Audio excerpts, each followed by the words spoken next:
बंदी छोड़ सतगुरु रामपाल जी परमेश्वर जी की जय हो। सभी भाई बहन लाइव वीडियो में ज़्यादा से ज़्यादा जुड़े। एक विशेष संदेश है साध संगतियों से संबंधित, और वीडियो को भी ज़्यादा से ज़्यादा शेयर करें। आप तब तक वीडियो शेयर कीजिए, भाई बहन लाइव जुड़ते हैं, तब तक दास परमेश्वर जी का जयकारा लगाता है। बंदी छोड़ सतगुरु रामपाल जी परमेश्वर जी की जय हो। परम पिता परमात्मा सारी सृष्टि के रचनहार, कुल मालिक, असंख्य ब्रह्मांडों के स्वामी, जगत गुरु, तीनों लोकों में प्रवेश करके सबका धारण पोषण करने वाले, राजाधिराज, आत्माधार, नाथों के नाथ, देवों के देव महादेव, सर्वेश्वर महेश्वर, मृत्युंजय, अजरो अमर, आदि अनादि सनातनी प्रभु, जगत पिता जगदीश्वर, श्री श्री 1008 की उपाधि के वास्तविक अधिकारी, अकाल मूर्त शब्द स्वरूपी राम वासुदेव, सर्वगतम ब्रह्म, परम पूज्य, प्रथम पूज्य, परम संत, परम पुरुष, परम धनी, परम दयालु, सत्य कबीर, हक्का कबीर, अल्लाहु कबीर, अल्लाहु अकबर, बाखबर अल्लाह ताला, जगत के तारणहार, जगत के मुक्तिदाता, जगत के जगन्नाथ, हारे के सहारे, हिंदुओं के राम, मुसलमानों के अल्लाह, सिखों के वाहिगुरु, ईसाइयों के मसीह, दया के सागर दया निधि, करुणा के सागर करुणा निधि, स्वयंभू परिभू, संकट मोचन, कष्ट हरण, मंगल करण, दुख भंजन, अविगत कबीर, निर्विकार निर्विषम परमात्मा, अलय अलेख सतगुरु, आदि अनादि सतगुरु, असली मर्यादा पुरुषोत्तम, असली राम, असली कृष्ण, असली घनश्याम, असली मुरारी, राजाओं के राजा, महाराजाओं के महाराजा,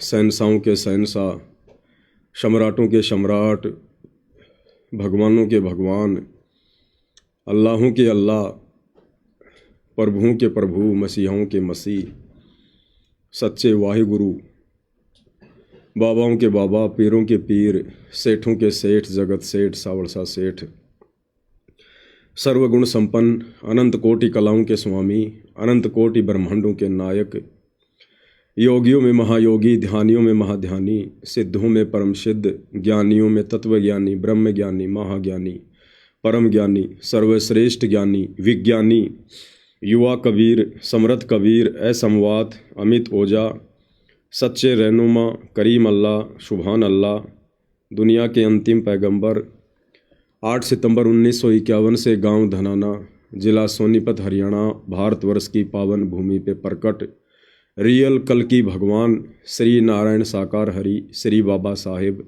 नूर अनंत परमात्मा, सच्चे दरवेश, सच्चे बाखबर, संत श्रोमणी सतगुरु रामपाल जी परमेश्वर जी के चरण कमल में साध संगति से जुड़े हुए सत्सेवक भाई बहनों को अनंत कोटि दंडवत प्रणाम।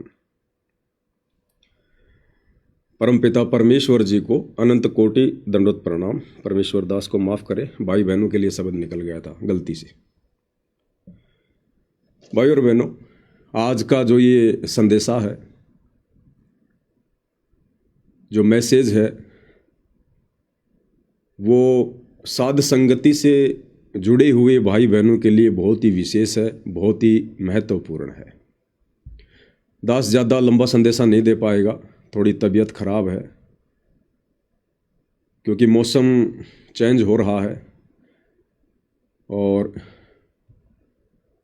जुखाम खांसी नॉर्मल वायरल है।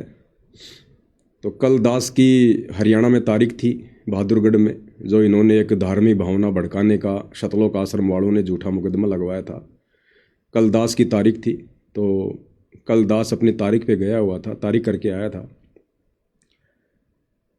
तो हरियाणा में मौसम थोड़ा चेंज होता जा रहा है, इस वजह से थोड़ा सर्दी जुकाम वगैरह की शिकायत है। चलो, जितना परमात्मा बुलवाएंगे उतना संदेशा देंगे।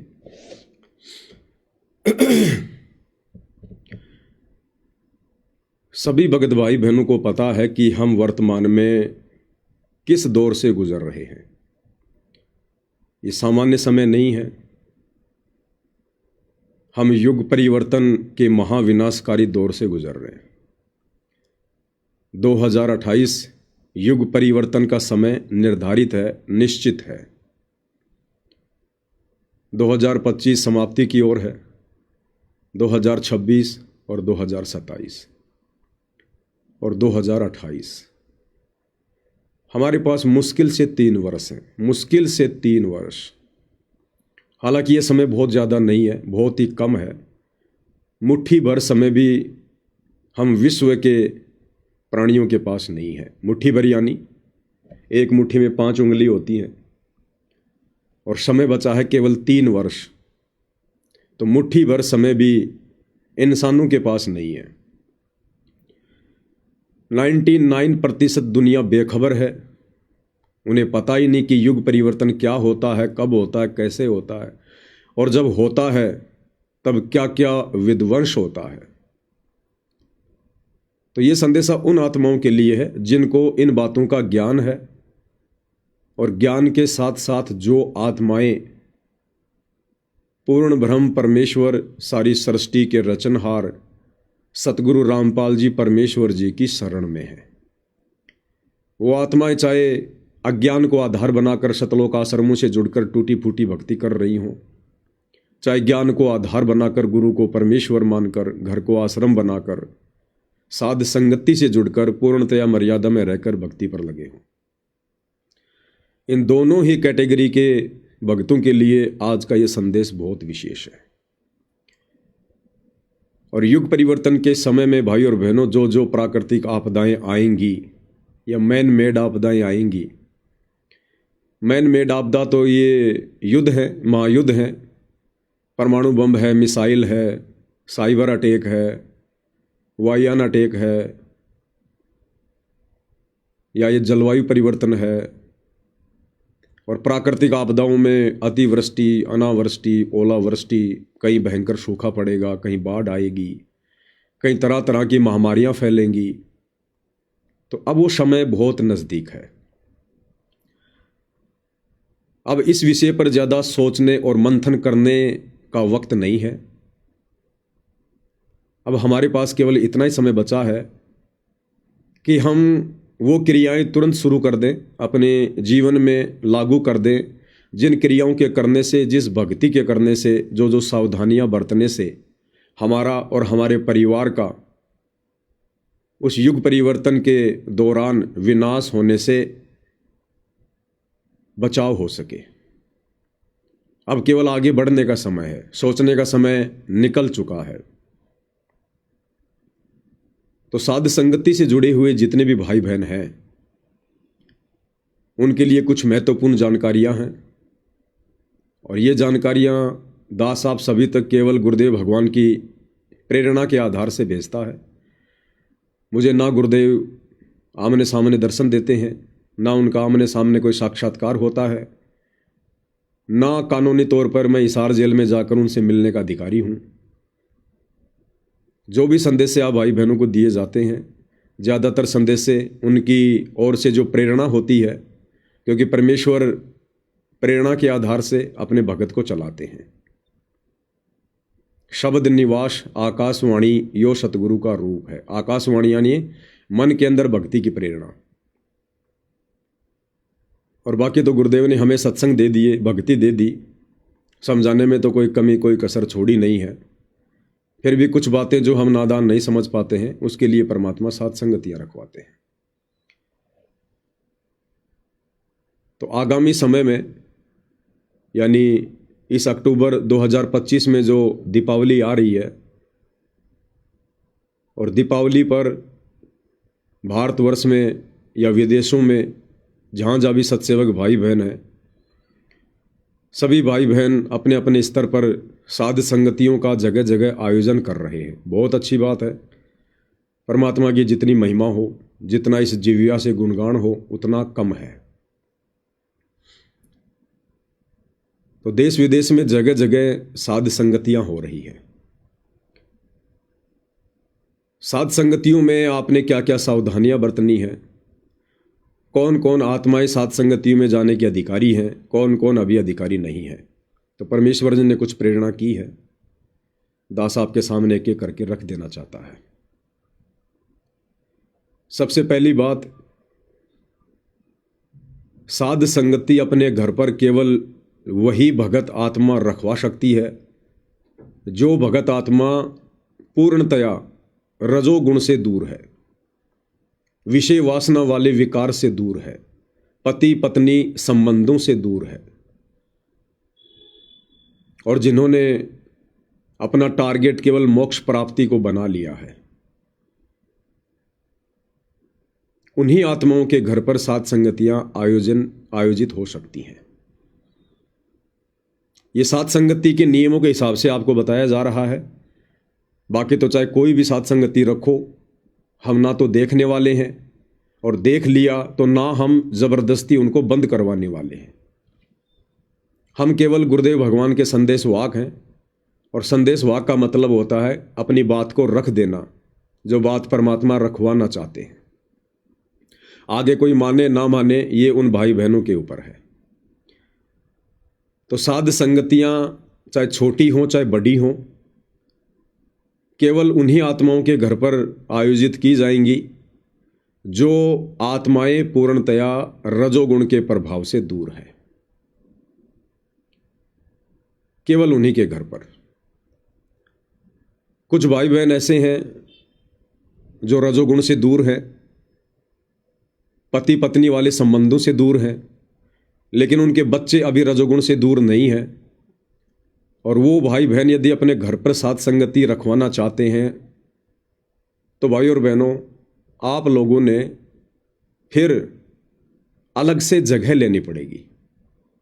आप उस जगह पर अन्य आत्माओं को बुलवाकर सात संगतियां नहीं करवा सकते जिस जगह पर आपके परिवार के अन्य सदस्य रजोगुण में लिप्त हैं। फिर भी यदि आपने सात संगति रखवानी है तो आप आसपास के 2 4 5 भगत भाई इकट्ठा होकर और आपस में सहयोग से, और कोई भी सामुदायिक केंद्र वगैरह, कोई हॉल वगैरह जो सस्ता सा हो, आप जी रेंट पर लेकर आप वहाँ पर अन्य भगत भाई बहनों को बुलाकर सात संगतियाँ रखवा सकते हैं। आप अपने घर में चाहे रोजाना सात संगति करो अपने परिवार के साथ, कोई दिक्कत नहीं है, क्योंकि आप तो रजोगुण से दूर हैं, लेकिन आपके बच्चे अभी रजोगुण से दूर नहीं हैं। तो ऐसे में आप जो परिवार के जो मेंबर हैं, जो भगत भी हैं और रजोगुण से भी दूर नहीं हैं, तो वो मेंबर अपने परिवार में चाहे रोजाना सात संगति करो। सात संगति का मतलब परमात्मा की महिमा। आप गुरुदेव भगवान को भोग भी लगाइए, गुरुदेव की 5 दीपक वाली थाल से आरती भी उतारिए, चाहे कोई रजोगुण में है या नहीं है, और परमात्मा से बारंबार विनती करते रहिए, प्रार्थना करते रहिए कि परमेश्वर हमें भी बगुले से हंस बनाओ, कौवे से हंस बनाओ। तो उस परिवार में तो वो परिवार के ही मेंबर आपस में मिलकर सात संगति कर सकते हैं, भले वो रजोगुण से दूर हैं या रजोगुण से दूर नहीं है। यदि आप दूसरे भगत भाई बहनों को बुलाना चाहते हैं परमेश्वर की महिमा के लिए, मालिक के गुणगान के लिए, तो फिर आप उस घर में सात संगति का आयोजन नहीं करवा सकते जिस घर में आपकी बेटी, आपका बेटा या कोई भी व्यक्ति, चाहे वो भगत है या नहीं है, जो रजोगुण में लिप्त है। फिर आपने अलग से जगह लेकर ही सात संगति रखवानी पड़ेगी। फिलहाल मैं जिस सात संगति की बात कर रहा हूं वो बड़े लेवल की सात संगतियां हैं। जैसे भाई बहन सात संगति के संदेश दे रहे हैं, सोशल मीडिया पर नहीं, आपस में जो उनके मिलने वाले हैं, जिनको वो पर्सनली जानते हैं, उन सबको वो अपने अपने लेवल पर संदेश दे रहे हैं, फ़ोन कर रहे हैं कि भगत जी हमारे यहाँ सात संगति है, कोशिश कीजिए, परमात्मा दया करें, समय दे तो अवश्य आइए। तो इस प्रकार की सात संगतियाँ जो थोड़े बड़े लेवल पर होती हैं, जिनमें दूर दूर के भगत आते हैं, बाहर के भगत आते हैं, ऐसी सात संगति रखवाने वाले भाई बहनों के लिए कुछ विशेष नियम है जो ध्यान से सुनिएगा। अभी दीपावली पर जगह जगह सात संगतियां हैं। दास भी कोशिश करेगा किसी ऐसी सात संगति में जाने की जो पूर्णतया परमेश्वर की मर्यादाओं में हो। आज जो डेट है 15 अक्टूबर 2025, आज से ये जो मर्यादा है उन सभी भाई बहनों पर लागू होगी जो आगामी दिनों में सात संगतियां रखवाएंगे। साध संगति में केवल उन्हीं आत्माओं की एंट्री होगी जो आत्माएं पूर्णतया रजोगुण से दूर होंगी। आज से पहले केवल सात संगति वही भाई बहन रखवा रहे थे जो रजोगुण से दूर थे, और उन सात संगतियों में वो भाई बहन भी आ रहे थे जो रजोगुण से दूर नहीं थे। लेकिन भाई और बहनों, अब आज के बाद सात संगतियां वही होंगी जो भाई बहन पूर्णतया रजोगुण से दूर होंगे, और साध संगतियों में उन्हीं आत्माओं की एंट्री होगी।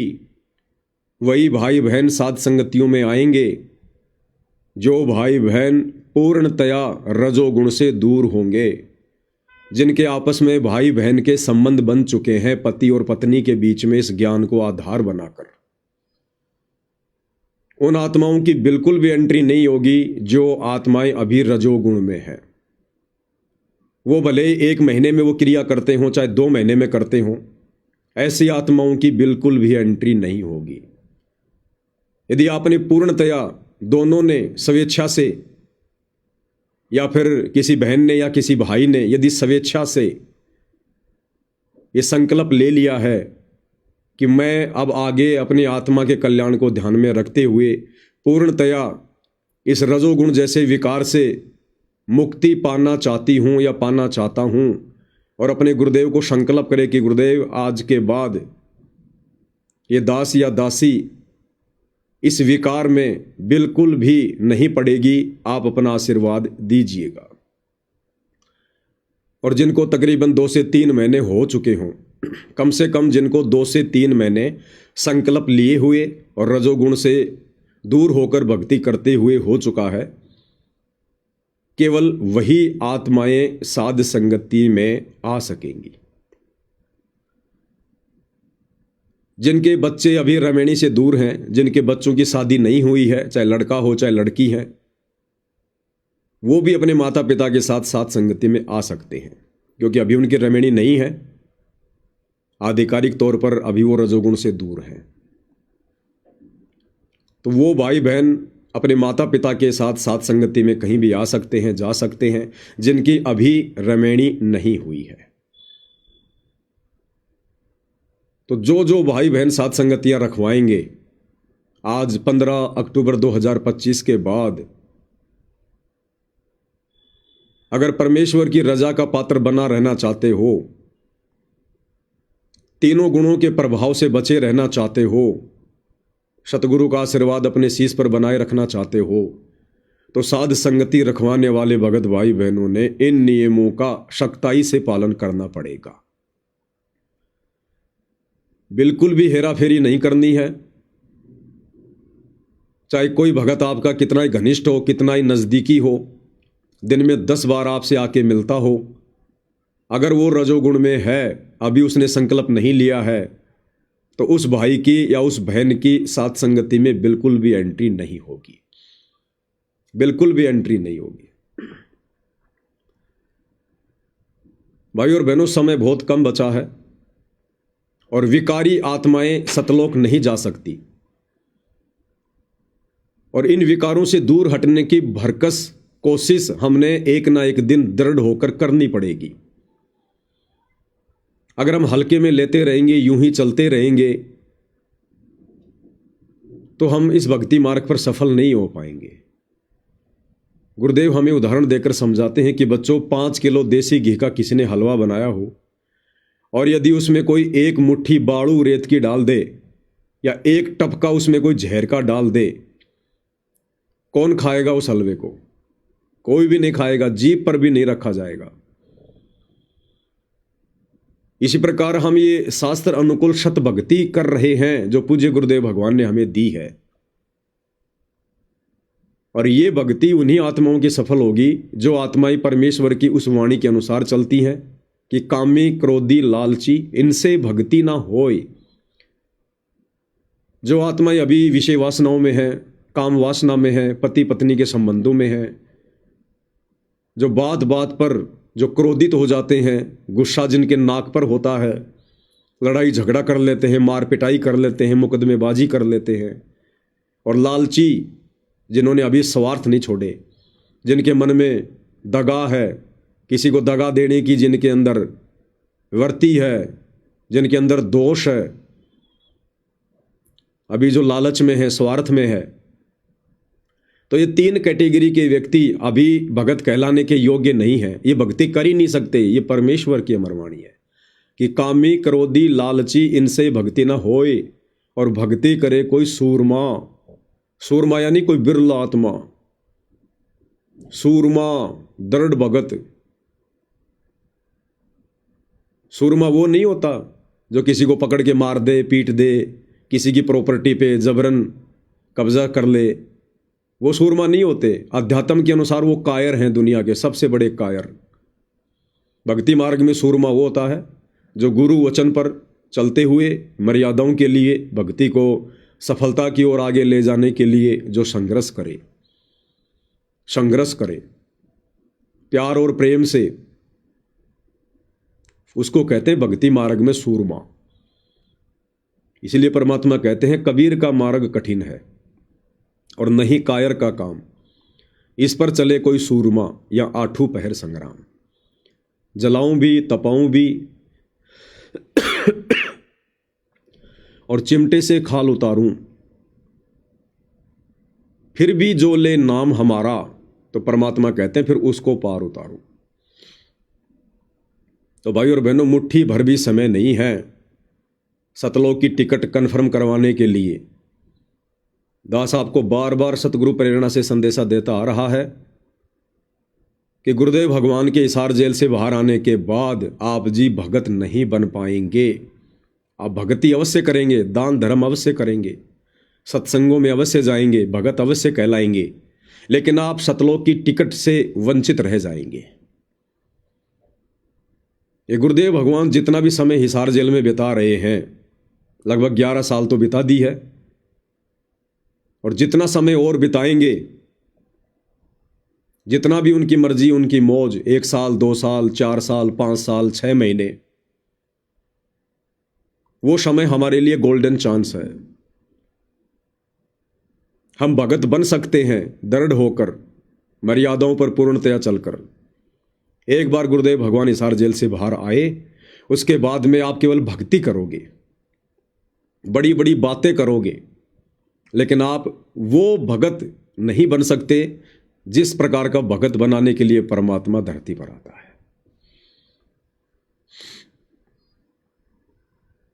तो ये जो दिवाली पर साध संगति जगह जगह आयोजित होने जा रही है, इस साध संगति में वो आत्मा चाहे स्टेट की हो, चाहे पूरे देश की हो, चाहे विदेश की हो, जो आत्माएं रजोगुण से पूर्णतया दूर है, केवल वही आत्माएं साध संगतियों में आए। और जो भाई बहन साध संगतियां आयोजित करवा रहे हैं, यदि उनको कोई फोन करता है कि भगत जी आपके यहां पर साध संगति है, मैंने सुना है, यदि साध संगति है तो उनको बताइए, केवल उन्हीं को बताइए जिनको आप जानते हैं। आप जिनको नहीं जानते हैं, जिनसे आपके संबंध नहीं है, ऐसा व्यक्ति या भाई बहन यदि आपको फोन करता है साध संगति के लिए, मना कर दो कि नहीं भगत जी कोई साध संगति नहीं है, क्योंकि काल रोड़ा अटकाना चाहेगा। कोई भी सतलोक आश्रमों से जुड़ा हुआ काल प्रेरित व्यक्ति साध संगति में बाधा उत्पन्न करने का प्रयास कर सकता है। तो उन्हीं को बुलाओ जिनको आप जानते हो। भीड़ इकट्ठा करने की जरूरत नहीं है, ये भीड़ का मार्ग नहीं है। आपको ऐसा नहीं है कि आपने साध संगति रखवा ली, ज्यादा भगत आ गए तो आपकी टिकट पक्की हो जाएगी। आपकी बहुत बड़ी जिम्मेदारी होती है वहां पर। अगर जरा भी उकचूक हो गई कोई मर्यादाओं में, किसी भगत ने जरा भी ऊंच नीच हरकत कर दी वहां पर, जो भीड़ आपने बुलाई है उसके जिम्मेदार आप होंगे। आपकी वजह से वो घटना घटित होगी। तो भक्ति मार्ग में भी नुकसान और सांसारिक तौर पर भी नुकसान। तो ये दिखावे का मार्ग नहीं है, भीड़ का मार्ग नहीं है बिल्कुल भी। परमात्मा कहते हैं अकलमंद एक गणा और बिना अकल के लाख। गुरुदेव कहते हैं बच्चों, जब वो कबीर भगवान इस धरती पर आता है, यानी वे स्वयं, और जितने वर्ष भी परमात्मा ज्ञान देते हैं, 100 साल 120 साल या समय अनुसार, जैसे सतयुग में परमात्मा लाखों वर्ष तक धरती पर रहते हैं मनुष्य शरीर में, क्योंकि सतयुग में आम व्यक्ति की उम्र लाखों वर्ष होती है। तो परमेश्वर कहते हैं कि उस समय जब परमात्मा पूरे विश्व को जगाता है, सतभक्ति से रूबरू करवाता है, ज्ञान प्रचार करता है, लाखों उसकी शरण में भी आ जाते हैं। परमेश्वर कहते हैं अकलमंद एक गणा, बिना अकल के लाख। जो लाख वर्ष गुरुदेव ने ज्ञान प्रचार किया, हजारों वर्ष ज्ञान प्रचार किया, करोड़ों लाखों शिष्य बनाए, अगर उनमें एक आत्मा भी अकलमंद है और पूर्णतया सतलोक जाने के लिए तैयार है, कहने का मतलब है यदि एक आत्मा भी गुरुदेव के साथ सतलोक जाने को तैयार हो जाती है तो परमेश्वर कहते मेरा मिशन सफल हुआ। परमेश्वर को लाखों की जरूरत नहीं है, हजारों की जरूरत नहीं है, भीड़ की जरूरत नहीं है। परमेश्वर को हंस चाहिए, हंस। हंस चाहे लाख हो चाहे एक हो। सतलोक में बगुलों की, कौवों की एंट्री नहीं है। तो यहां बात हो रही है साध संगतियों में जाने की। और परमेश्वर ने बहुत ही समय पहले शब्द बनवाया था, जब दास 2022 में हिसार की जेल में था। उससे पहले परमात्मा ने शब्द बनवा दिया था एक साध संगति में, चलो चलो रे भक्तों साध संगत में गुरु जी को भोग लगाएंगे। और इसकी सबसे पहली चौपाई परमात्मा ने क्या लिखवाई, हमें नहीं पता उस समय परमात्मा क्या लिखवा रहे हैं, बस लिखा गया। सबसे पहली चौपाई क्या है, साध संगत में हंस है आते, सतगुरु को वो दिल से चाहते। साध संगत में हंस है आते, सतगुरु को वो दिल से चाहते। गुरु ज्ञान की चर्चा करके जीवन सफल बनाएंगे। चलो चलो रे भगतो साध संगत में गुरु जी को भोग लगाएंगे। साध संगत में हंस हैं आते और सतगुरु को जो दिल से चाहते। तो साध संगति में कौन आत्माएं आती हैं, हंस। और हंस की श्रेणी में परमात्मा ने केवल अपनी उन्हीं आत्माओं को रखा है जो पूर्णतया निर्विकार है। बगुला और हंस दोनों एक जैसे दिखाई देते हैं, एक ही तालाब पर रहते हैं, लेकिन उनके आचरण से, खान पान से पता चलता है कि हंस कौन है, बगुला कौन है। तो साध संगति में हंस हैं आते, तो अब साध संगतियों में बगुलों की एंट्री नहीं है। जो भाई बहन अभी रजोगुण से दूर नहीं है, विषय वासनाओं से दूर नहीं है, वो चाहे युवा हो चाहे वृद्ध हो, वो अभी बगुले की श्रेणी में है। वो अभी उस कौवे की श्रेणी में है जो उन विकारों को नहीं छोड़ पा रहा। फिर ऐसी आत्माओं को साध संगति में कैसे बुलाया जा सकता है, क्योंकि साध संगति में तो केवल हंसों की एंट्री है। देखो भाई और बहनों, साध संगति ट्रेनिंग सेंटर है। सतगुरुदेव भगवान के सत्संग में हंस भी आ सकते हैं, बगुले भी आ सकते हैं, क्योंकि सतगुरु का सत्संग, सतगुरु का आश्रम एक धोबी घाट है। वहां तो बगुले आएंगे आएंगे, वहां तो कौवे जैसी वृत्ति के लोग आएंगे आएंगे। वहां उनको ज्ञान समझाया जाएगा, सुनाया जाएगा, दीक्षा दी जाएगी। तो सतगुरु के सत्संग में तो बगुले, कौवे, हंस, हर प्रकार के प्राणी आएंगे आएंगे। लेकिन साध संगति जब सतगुरु शुरू करवाते हैं तो साध संगति अध्यात्म का ट्रेनिंग सेंटर होता है। तो साध संगति में केवल हंसों की एंट्री होगी, क्योंकि ये ट्रेनिंग सेंटर है। जिस प्रकार भाई और बहनों, फौज पुलिस में तो कोई भी भर्ती हो जाएगा। जिसको बंदूक चलाने की जानकारी नहीं है, जिसको सैल्यूट करने की जानकारी नहीं है, वो व्यक्ति भी फौज में भर्ती हो जाएगा, पुलिस में भर्ती हो जाएगा। लेकिन बॉर्डर पर केवल उन्हीं जवानों को भेजा जाता है जिनकी ट्रेनिंग कंप्लीट हो चुकी होती है, जिनको बंदूक चलाने आती है, हथियार चलाने आते हैं, अपना बचाव और देश का बचाव करने का जिनको तरीका होता है, उन्हीं जवानों को बॉर्डर पर भेजा जाता है। तो साध संगति सतगुरु रामपाल जी परमेश्वर जी के भक्ति मार्ग का बॉर्डर है, बॉर्डर। तो साध संगति में केवल जो ट्रेंड आत्माएं हैं, जो हंस आत्माएं हैं, केवल उन्हीं की एंट्री होगी। बाकी आप छोटी मोटी साध संगतियां रखो, नो ऑब्जेक्शन, कोई दिक्कत नहीं है। उन साध संगतियों में आप आओ जाओ, लेकिन जो बड़े लेवल की साध संगति होगी, स्टेट लेवल की या इंडिया लेवल की, उन साध संगतियों में आप जी बिल्कुल भी एंट्री पाने के अधिकारी नहीं है। अब इस बात को सुनकर भाई बहनों ने मायूस नहीं होना चाहिए। मैं केवल परमेश्वर का संदेश वाहक हूं। मैंने पहले कह दिया, मेरी बात आप मानो ना मानो, कोई ज़बरदस्ती नहीं है।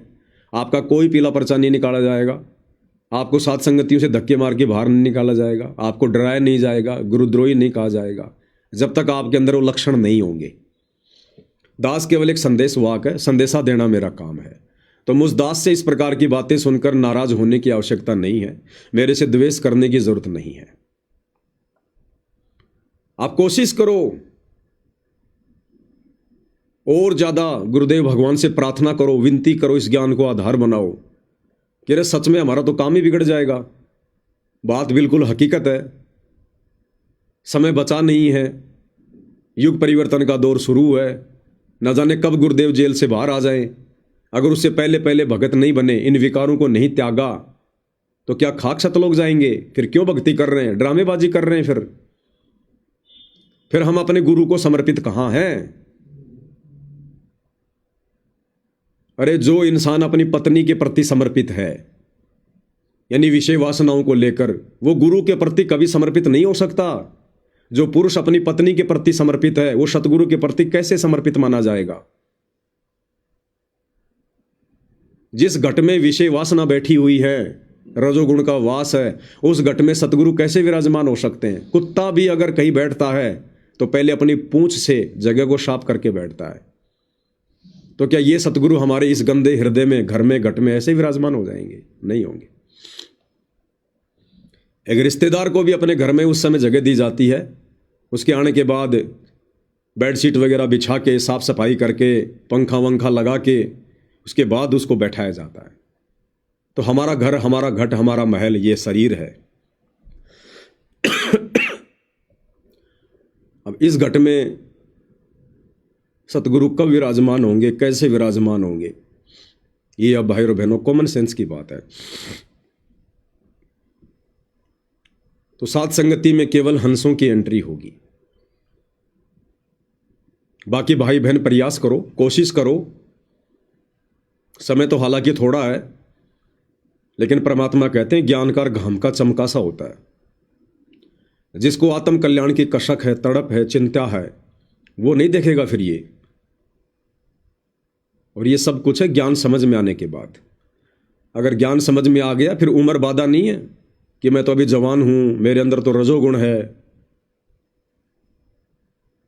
ये चीजें बाधक नहीं है। फिर अगर ज्ञान समझ में आ गया तो, अगर ज्ञान समझ में आ गया तो, जिस प्रकार आप जी कहीं घूमने जा रहे हैं, आपने पूरा प्लान बना रखा है, सहपरिवार मनाली घूमने जा रहे हैं, शिमला घूमने जा रहे हैं 4 दिन के टूर पर, और कोई ऐसा व्यक्ति, कोई त्रिकालदर्शी व्यक्ति, कोई ज्योतिष का जानकार व्यक्ति, कोई सिद्धि युक्त व्यक्ति आपको खुली आंखों से दिखा दे, आपकी दिव्य दृष्टि खोल करके, देख भाई परसों तेरी मौत है और तू कितना प्रयास कर लेना, इस विधि से परसों तेरी मृत्यु होगी, डेफिनेटली है। उस व्यक्ति ने अपनी आंखों से देख ली, अपनी दिव्य दृष्टि से देख लिया कि हाँ तेरी मौत है परसों।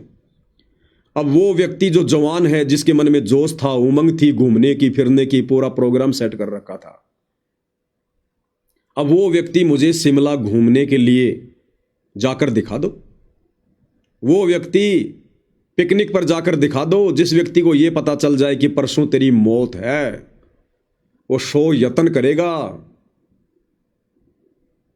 कभी मंदिर में जाएगा, कभी मस्जिद में जाएगा, कभी क्या करेगा, कभी प्रसाद बांटेगा, कभी क्या, कभी किसी बाबा के पास जाएगा, किसी ज्योतिष के पास जाएगा, भाई समाधान बताओ, मैं कैसे बचूं। तो ठीक इसी प्रकार भाई और बहनों, आप चाहे युवा हैं, चाहे वृद्ध हैं, स्त्री हैं या पुरुष हैं, और यदि आप सतगुरु रामपाल जी के भगत हैं और यदि आपकी ये ज्ञान वाली दृष्टि खुल चुकी है, क्योंकि सतगुरु ने हमें वैसे तो खुली आंखों से नहीं दिखाया कुछ भी, लेकिन ज्ञान वाली आंखों से गुरुदेव ने हमें सब कुछ खोल के दिखा दिया। क्या बताया गुरुदेव ने?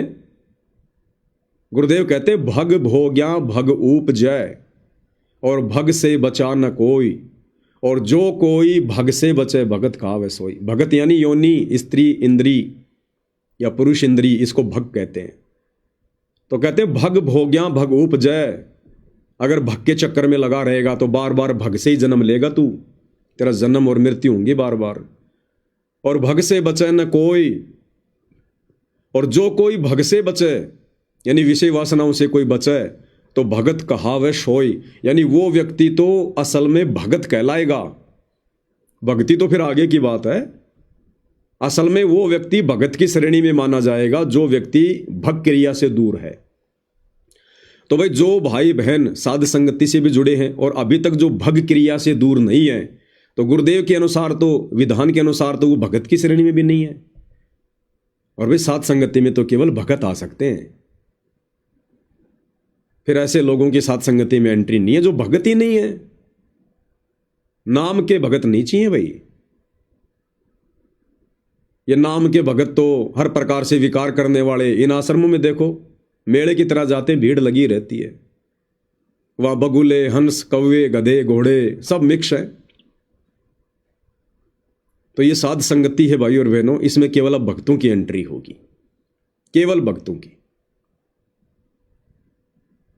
परमेश्वर जी अपनी वाणी में धर्मदास जी को समझाते हुए कहते हैं, बहु जल में बहु काग हैं, कोए कोए हंस हमार, ए जी साधो कोए कोए हंस हमार। कहें कबीरा धर्मदास से, कहें कबीरा धर्मदास से, उनका खेवा उतारूं पार, निर्विकार निर्भय। बहुजल में बहु काग है। काग यानी विषय विकार युक्त प्राणी भगत। गुरुदेव कहते भरे पड़े यहां पर, भरे कीड़े मकड़ों की तरह। बहुजल में बहु काग हैं, और कहते कोई कोई हंस हमार।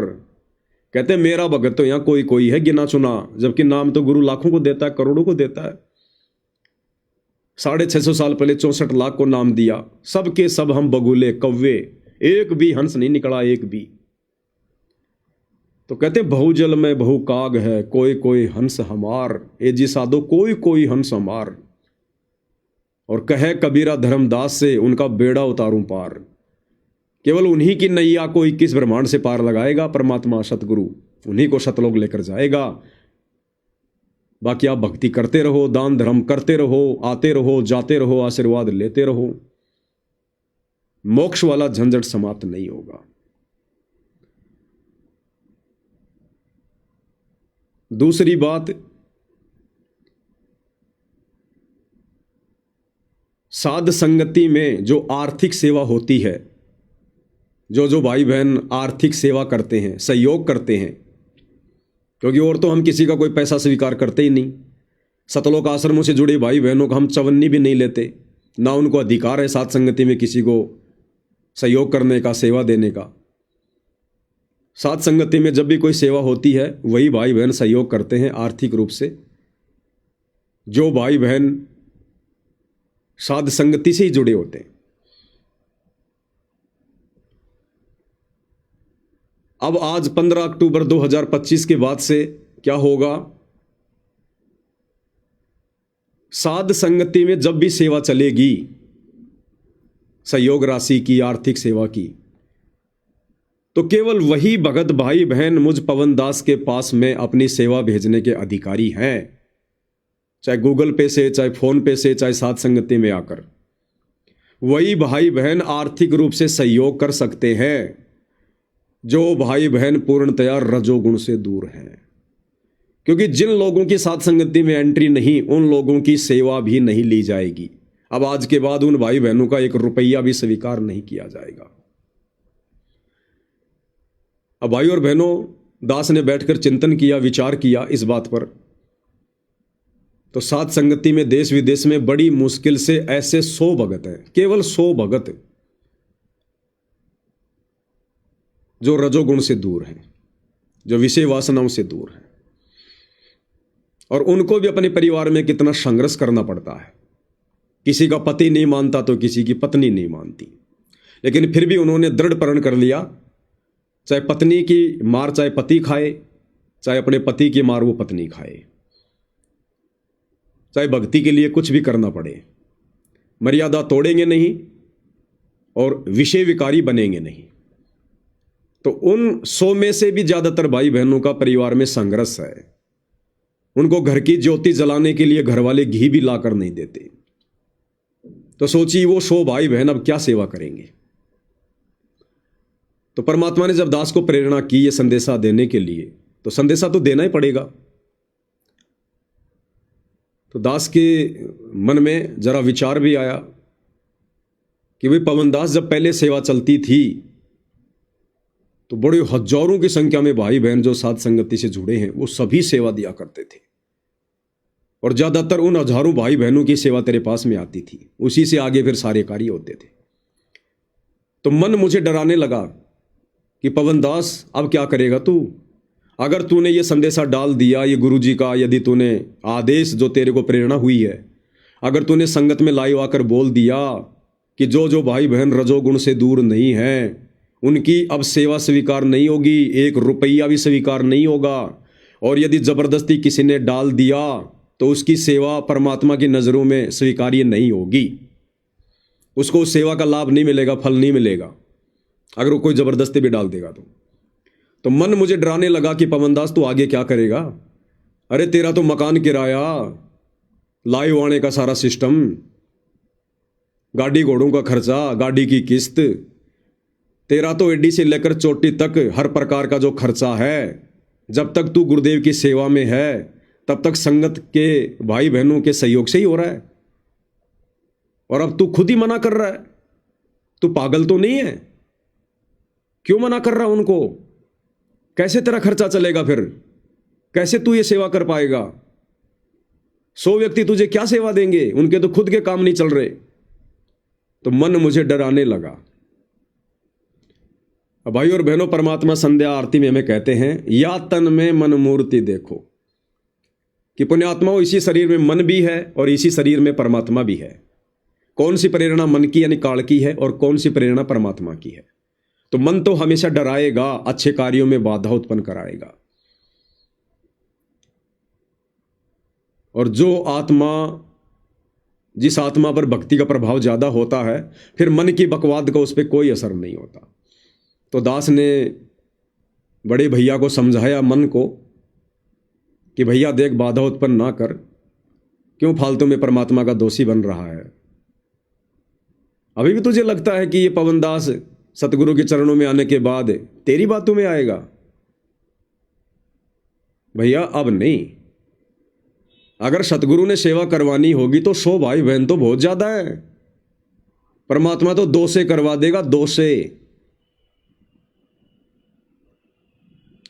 और यदि सतगुरु ने सेवा ही समाप्त करनी होगी तो मुझे क्या आवश्यकता फिर सेवा की? यदि ये सारी सेवाएं और मेरा खर्चा यदि भाई बहनों के सहयोग से चल रहा है, और यदि मैं उन भगत भाई बहनों के द्वारा भेजा गया पैसा, उस पैसे से यदि मैं परमात्मा को भोग लगा रहा हूं, अपने घर में खाना खर्चा कर रहा हूं, सेवा में लगा रहा हूं, तो उन भाई बहनों के गुण जो अभी वो विकारी है, भले वो बहुत अच्छी आत्मा है और कोई उनमें विकार नहीं है, परमात्मा के लिए घर में रोज रोते हैं, तड़पते हैं, परमात्मा से अर्ज भी कर रहे हैं कि भगवान हमें इस दुविधा से बाहर निकालो, समर्पित हैं गुरु जी के प्रति, लेकिन अभी वो किसी भी कारण से, दबाव से या ज्ञान की कमी से या मन के प्रभाव से, जो भाई बहन अभी विषय वासना रूपी इस बुराई से दूर नहीं हो पा रहे हैं, यदि वो आत्माएं अब यदि मुझ पवनदास के पास सेवा भेजेंगी तो भाई मेरे शरीर पर भी वो भोजन खाकर वैसा ही असर होगा। यदि उनका पैसा सेवाओं में लगेगा तो सेवाएं पूरी तरह से कंप्लीट नहीं हो पाएंगी। तो परमात्मा ने दास को यह प्रेरणा की, और मन मुझे यह भी कहकर डरा रहा था कि पवनदास तेरे पास तो 2-4 भाई बहनों के फोन आए थे आजकल। अरे एक तो अपने पंजाब से बहन है, एक बहन अमेरिका से है, वो पंजाब वाली बहन तो 5 लाख रुपए का 10 लाख रुपए का चेक लेके बैठी हुई है कि भगत जी आप तो यस करो, मैं तुरंत भेज रही हूं आपको। वो अमेरिका वाली बहन वो तो 1 लाख 2 लाख रुपए यूं ही डाल देती है। और भाई बहन 10 20 50 हजार रुपए डालने वाले तो बहुत है तेरे को। और बेटा पवन दास, अगर तूने लाइव आकर बोल दिया कि जो भाई बहन रजोगुण में है उनकी सेवा अब स्वीकार नहीं होगी, तो नालायक, ये तो 50-60 लाख रुपए। अरे क्यों अपने पैर पे कुल्हाड़ी मार रहा है गधे? एक काम कर, पहले उनसे सेवा के नाम पर पैसा ले ले, एक सेवा का मैसेज डाल दे कि सभी भाई बहन बढ़ चढ़ के सेवा करो, तो वो सारे पैसे डाल देंगे तेरे को। और उसके बाद में फिर लाइव आ जाना कि भैया अब रजोगुण वाले की सेवा स्वीकार नहीं होगी। तो ये मन मुझे इस प्रकार से भी भ्रमित करने का प्रयास कर रहा था, क्योंकि जब तक शरीर है इसमें मन है, काल है, और ये भ्रमित अंतिम श्वास तक करेगा। अब सतगुरु भी हमारी परीक्षा लेता है कि बेटा अभी तू मन के प्रभाव में है या मेरे ज्ञान के प्रभाव में है।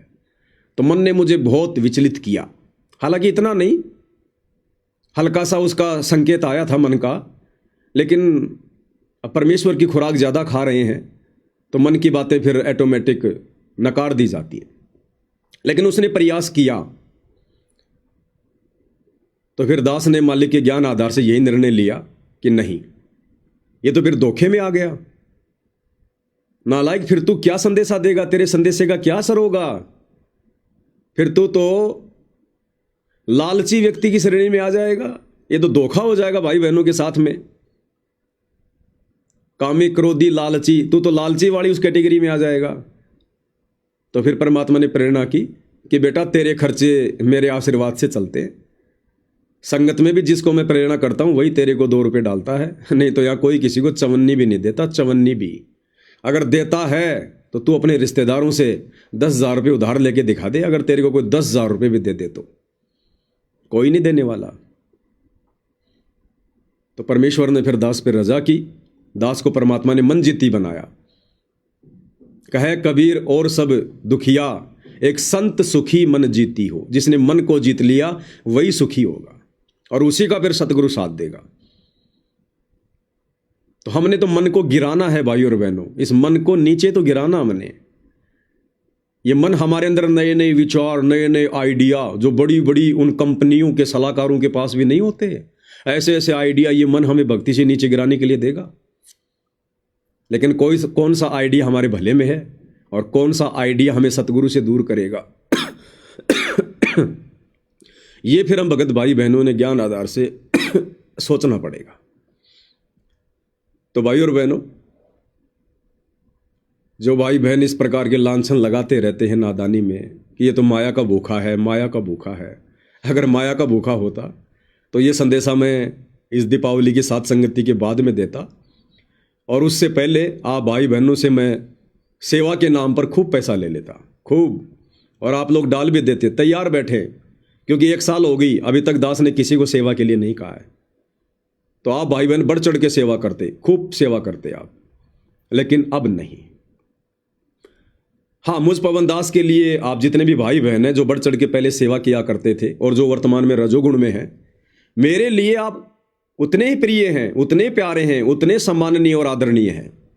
ऐसा नहीं है कि यदि सात संगति में इस प्रकार से नो एंट्री हो गई तो पवन दास आप भाई बहनों के प्रति मन में कोई दोष रखेगा, नहीं। आप हमारे लिए उतने प्रिय हैं, हमारे लिए वैसे भगत भाई हैं जैसे पहले थे, क्योंकि राग द्वेष का तो सात संगति में काम ही नहीं है, शत्रु और मित्र वाला तो सात संगति में काम ही नहीं है।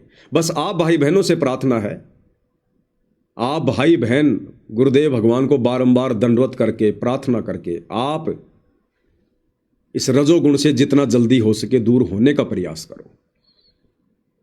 मैं पवन दास भी झटके खाकर झटके खाता खाता ही आज इस स्थिति पर गुरुदेव के आशीर्वाद से पहुंचा हूं। एक ही प्रयास में मैं राजा हरिश्चंद्र नहीं बन गया था, मार्कंडे नहीं बन गया था। परमात्मा धीरे धीरे धीरे धीरे दया करते हैं। आप भी कोशिश करो, प्रयास करो। अगर बीच में यदि हम फेल हो भी जाते हैं, संकल्प हमारा टूट भी जाता है 2 महीने बाद, 6 महीने बाद में, तो उसमें हम दोषी नहीं हैं, क्योंकि हमने तो प्रयास किया। प्रयास तो करना पड़ेगा, हमने तो कोशिश की। तो उसमें हम दोषी नहीं है। परमात्मा से फिर समय याचना मांगो, फिर अपनी गलती का पश्चाताप करो, फिर उठो। तो ऐसे संघर्ष करने वाली आत्माएं भी साध संगति में स्वीकार्य हैं। जो इस प्रकार के भाई बहन हैं, जो भरपूर कोशिश जो करते हैं, लेकिन किसी न किसी कारण से साल 6 महीने में फिर भी काल का दाव लग जाता है, और यदि उनको पश्चाताप है फिर अपनी उस गलती का, और रोता है जो अपने गुरु के चरणों में बैठ कर कि परमात्मा मैं क्या करूं, मेरे जैसा नीच धरती पर नहीं, तो वो आत्मा भी साध संगति में स्वीकार्य होगी। जो आत्मा कम से कम 2 से 3 महीने तक इस रजोगुण से दूर है, जो साध संगति में आने से पहले पिछले 3 महीने से जो कोशिश कर रहा है और रजोगुण से दूर है, वो भाई बहन भी साध संगति में आने के अधिकारी हैं। ऐसा नहीं कि साहब दिवाली की साध संगति है, अभी तो 5 दिन है, चलो आज मैं संकल्प कर लेता हूं। वो आत्मा बिल्कुल भी साध संगति में ना आए, वही परमात्मा की बिल्कुल भी रजा नहीं होगी।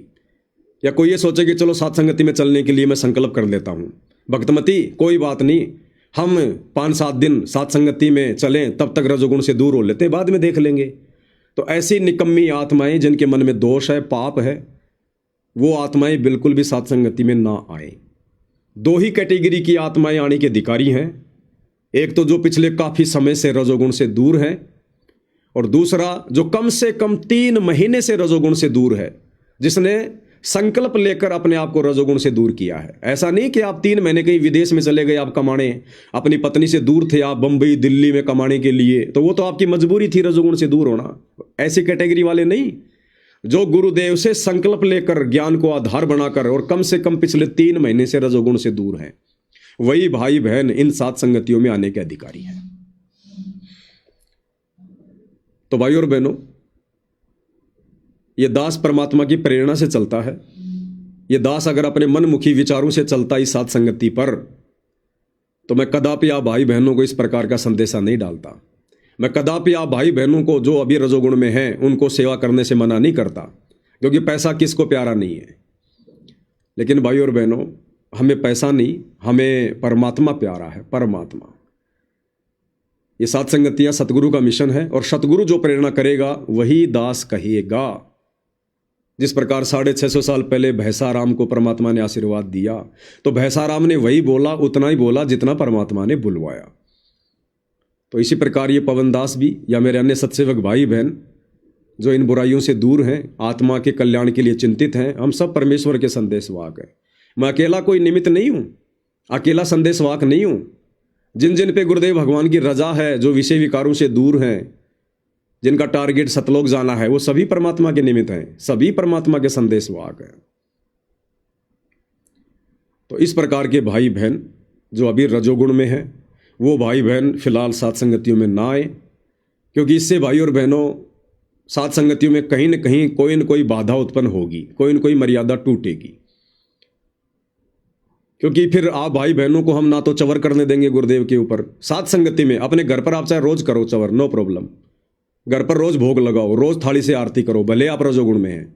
लेकिन साध संगति में ऐसे भाई बहनों को ना तो चवर करने दिया जाएगा, ना उनको रोटी सब्जी की सेवा में कोई पूरी बेलना, सब्जी बनाना, आटा लगाना, कोई सेवा नहीं दी जाएगी, ना उनको गुरुदेव भगवान के ऊपर चवर करने दिया जाएगा, ना उनको परमात्मा का भोग जो तैयार होता है उसके लिए कोई सेवा दी जाएगी, ना उनके हाथ में 5 दीपक वाली आरती दी जाएगी।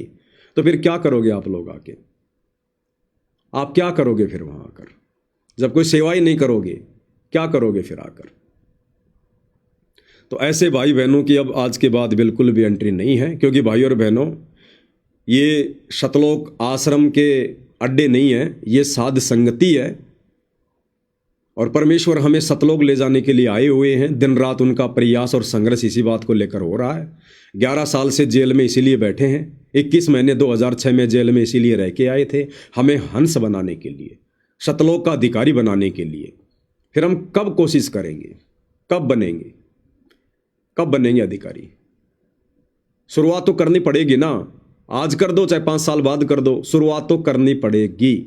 समझदार वही है जो समय रहते करेगा, बाद में ये समय हाथ में नहीं आएगा। तुम क्या क्या बदलाव करोगे अपने अंदर, बहुत पीछे रह जाओगे, बहुत पीछे। ये साध संगति में जो नए नए जो ये अपडेट आते हैं, अगर आपने अपने आप को अपडेट कर लिया तो आप जी सही प्रकार से चलोगे। जैसे मोबाइल में नए नए अपडेट आते हैं हर महीने, अगर आपने मोबाइल को अपडेट कर लिया तो मोबाइल सही चलेगा, नहीं तो फिर वो हैंग करने लगेगा। अब उसका क्या बचाव है? आपने अपडेट मोबाइल को करना ही पड़ेगा। तो यदि आप साथ संगति से जुड़े हुए हैं तो साथ संगति में जो भी नए नए अपडेट आते हैं, जो भी नई नई परमात्मा की प्रेरणा होती है, जो ज्ञान आधारित होती है, आत्मा जिसको स्वीकार करती है, आपने उन अपडेट को भाई इंस्टॉल करना पड़ेगा, डाउनलोड करना पड़ेगा। नहीं तो आप जी पीछे रह जाओगे, आप हैंग करोगे, फिर मन में दोष आएगा, आप खुद भी बिगड़ोगे, दो चार को और लेके जाओगे साथ में। तो ये विशेष तौर पर कुछ बातें हैं जो ध्यान में रखनी है। अब भाई और बहनों, साध संगति में यदि आप आते हैं, अब तो वही आएंगे जो रजोगुण से दूर हैं, विषय विकारों से दूर हैं। यदि आप साध संगति में आते हैं तो या तो अपने मोबाइल को घर पर छोड़ के आइएगा। कौन सा मोबाइल? विशेषकर एंड्रॉयड मोबाइल, बड़ा वाला मोबाइल, फेसबुक व्हाट्सएप वाला मोबाइल। जैसे दास ने एक छोटा सा एक कीपैड का मोबाइल लिया हुआ है, सेवा के लिए तो दास के पास दूसरे मोबाइल है, लेकिन बातचीत करने के लिए छोटा सा मोबाइल है। सिम भी दास ने नई डाल रखी है, सिर्फ 2-4 भाई बहनों को नंबर दे रखे हैं जिनसे मेरा काम पड़ता रहता है। बाकी मेरे रिश्तेदारों के पास भी नहीं है, कोई कितना यारा प्यारा भगत हो उसके पास भी नहीं है, क्योंकि सिरदर्दी नहीं करनी अब। तो यदि आप साध संगति में आ रहे हैं तो ध्यान रखना, साध संगति में आते ही आपको बैग बाद में रखने दिया जाएगा, पहले आपका मोबाइल लिया जाएगा। आप 1 दिन के लिए साध संगति में आ रहे हैं या 2 दिन के लिए आ रहे हैं, ज्यादा दिन तो साध संगतियां नहीं होती हैं। बहुत सारे भाई बहन क्या करते हैं, 10 दिन पहले साध संगति में आ जाते हैं और 5 दिन आगे की टिकट बनवा लेते हैं। भाई देखो, ऐसा है, हम लोग बड़ी मुश्किल से ये भक्ति कर पा रहे हैं। हम साध संगत वालों के पास कोई आश्रम नहीं है, दुनिया भर का फालतू का दान धर्म नहीं है, और ना इतना फालतू समय हमारे पास में। सभी भाई बहन, कोई अपने किराए के मकान में रह रहा है, कोई अपने परिवार में संघर्ष कर रहा है, वो खुद ही बड़ी मुश्किल से भक्ति कर रहा है। और आप अगर 10 दिन पहले उसके घर पे आके बैठ जाओगे, 10 दिन बाद की टिकट बनाओगे, तो भगत तो बेचारा कुछ नहीं कहेगा, लेकिन ये खुद ने सोचने की बात है। तो अभी साध संगति में कोई आश्रम नहीं है भाई। अगर आश्रम होता तो आप जी 1 महीने पहले आओ, कोई दिक्कत नहीं, अपनी भक्ति करो, आराम से खाओ पियो, मालिक की सेवा करो। तो जिस भी भगत की आप घर पर जाते हो भाई, ये 4-5 दिन पहले जाने का प्रोग्राम मत बनाया करो। साध संगति वाले दिन जाओ, ज्यादा से ज्यादा 1 दिन पहले आ जाओ, ज्यादा से ज्यादा 1 दिन पहले, और ज्यादा से ज्यादा 1 दिन बाद की टिकट बनवा लो, ज्यादा से ज्यादा 1 दिन बाद की। जैसे साध संगति खत्म हुई 1 दिन की या 2 दिन की, उसके 1 दिन बाद की टिकट बनवा लो। ज्यादा ठहरने का, रुकने का, विश्राम करने का ये प्रोग्राम अब साध संगति से जुड़े भक्तों ने नहीं बनाना चाहिए, क्योंकि सबके घर मिट्टी के हैं भाई, सब बेचारे अपना टाइम पास कर रहे हैं, हर के घर में संघर्ष है। आपकी वजह से बेचारे की भक्ति पे फिर बाद में आपके जाने के बाद उसको फिर जूते पड़ेंगे, हैं? घर वाले पता नहीं क्या क्या कहेंगे, बेचारा कैसे खा रहा है, कैसे कमा रहा है। तो फिलहाल केवल साध संगति तक ही सीमित रहो। गुरुदेव के आने के बाद देख लेना, जब ऐसी कोई व्यवस्था होगी तो आप लोगों को बता दिया जाएगा। तो जो जो भाई बहन साध संगति में आएंगे, अब या तो अपना घर अपने, या तो अपना मोबाइल अपने घर पे रख के आना, और बातचीत करने के लिए कीपैड का मोबाइल ले आना। वो कीपैड वाला मोबाइल भी आपका आते ही जमा होगा, बिल्कुल बात नहीं करनी दी जाएगी। आप चाहे 1 दिन साध संगति में रुको, चाहे 2 दिन रुको, चाहे 3 दिन रुको, जितने भी दिन की साध संगति है, आपका मोबाइल आते ही ले लिया जाएगा, जमा हो जाएगा, आपको टोकन दे दिया जाएगा। और जब आप साध संगति से जाओगे अपने घर पर, उसी समय आपके हाथ में मोबाइल दिया जाएगा। इस बीच आपका चाहे कितना इमरजेंसी का कार्य क्यों ना हो, आपको मोबाइल नहीं दिया जाएगा। घर पे कोई मर गया तो मर गया, किसी का जन्म हुआ तो हो गया। गुरुदेव कहते हैं, बच्चों तुम जितने दिन सत्संग में आते हो, जीवित मरना सीखो कि मैं मर गया, मेरी मृत्यु हो गई, बस पीछे की सारी चिंता समाप्त, आगे की सारी वो प्लानिंग खत्म, बस मैं मर गया। अब मरा हुआ आदमी ना पीछे की पेंडिंग काम कर सकता, ना आगे की प्लानिंग कर सकता। तो यदि आप साध संगतियों की तरफ घर से कदम उठा रहे हैं, तो आपने बिल्कुल जीवित मरकर आना पड़ेगा। मोबाइल लाते हैं, आते ही मोबाइल जमा होगा, चाहे कीपैड का हो चाहे एंड्रॉयड हो। आपको टोकन दे दिया जाएगा, बीच में मोबाइल आपको नहीं मिलेगा, चाहे कितना इमरजेंसी काम हो। मोबाइल जमा करवाने से पहले आपके पास बहुत समय है। जब आप घर से चलेंगे, सात संगति तक आएंगे, किसी के पास 10 घंटे का समय, किसी के पास 24 घंटे का समय है। आपने जिन जिन को फ़ोन करना है, जिन जिन को कोई समाचार देना है, उनको दे दो कि भैया 2 दिन मेरा मोबाइल मेरे पास नहीं है, मैं तो सत्संग में जा रहा हूँ भैया, सात संगति में जा रहा हूँ, मुझे फ़ोन मत करना, काम अपने लेवल पे कर लेना, मेरी तरफ से कोई बातचीत नहीं हो पाएगी, ना संपर्क करना। हम यदि सात संगति में आ रहे हैं तो भगवान की महिमा के लिए आ रहे हैं, परमात्मा की गुणगान के लिए आ रहे हैं, भक्ति के लिए आ रहे हैं, ज्ञान चर्चा के लिए आ रहे हैं। और ये मोबाइल तो काल है, काल, ये आपको महिमा नहीं करने देगा। आपका बहुत अच्छा ध्यान लगा हुआ है, मालिक के शब्द गा रहे हैं, अचानक से आपके पति का फोन आ गया, भले आपने फोन नहीं उठाया, लेकिन वो पति का नंबर देखते ही आपके मन में कीड़े चलने शुरू हो गए। अरे रे रे रे, पता नहीं अब क्या कहेगा, अरे रे रे, कहाँ गई तू, आई क्यों नहीं, कैसे चली गई, फलाना दिखना, आपके मन में बकवाद शुरू हो जाएगी, डर, चिंता। दूसरे भाई बहन भी डिस्टर्ब होंगे, आपका भी मनोबल गिरेगा। बहुत सारे भाई बहन तो सात संगति में आते हैं, सत्संगों में जाते हैं, अपने बच्चों को मोबाइल दे देते हैं, उनके बच्चे मोबाइल पे खेल रहे हैं। ये नौटंकियां अब हमने खत्म करनी है। इसकी शुरुआत हम महुआ की सात संगति से कर चुके हैं। अभी महुआ में 5-7 दिन पहले सात संगति थी, 2 दिन की। 50-60 जितने भी भाई बहन आए थे, सभी के मोबाइल लेकर एक बक्से में, एक बॉक्स में रख दिए गए थे, स्विच ऑफ करके। और जब वो गए, उसी समय उनको मोबाइल दिए गए और परमात्मा ने इतनी बढ़िया सात संगति करवाई।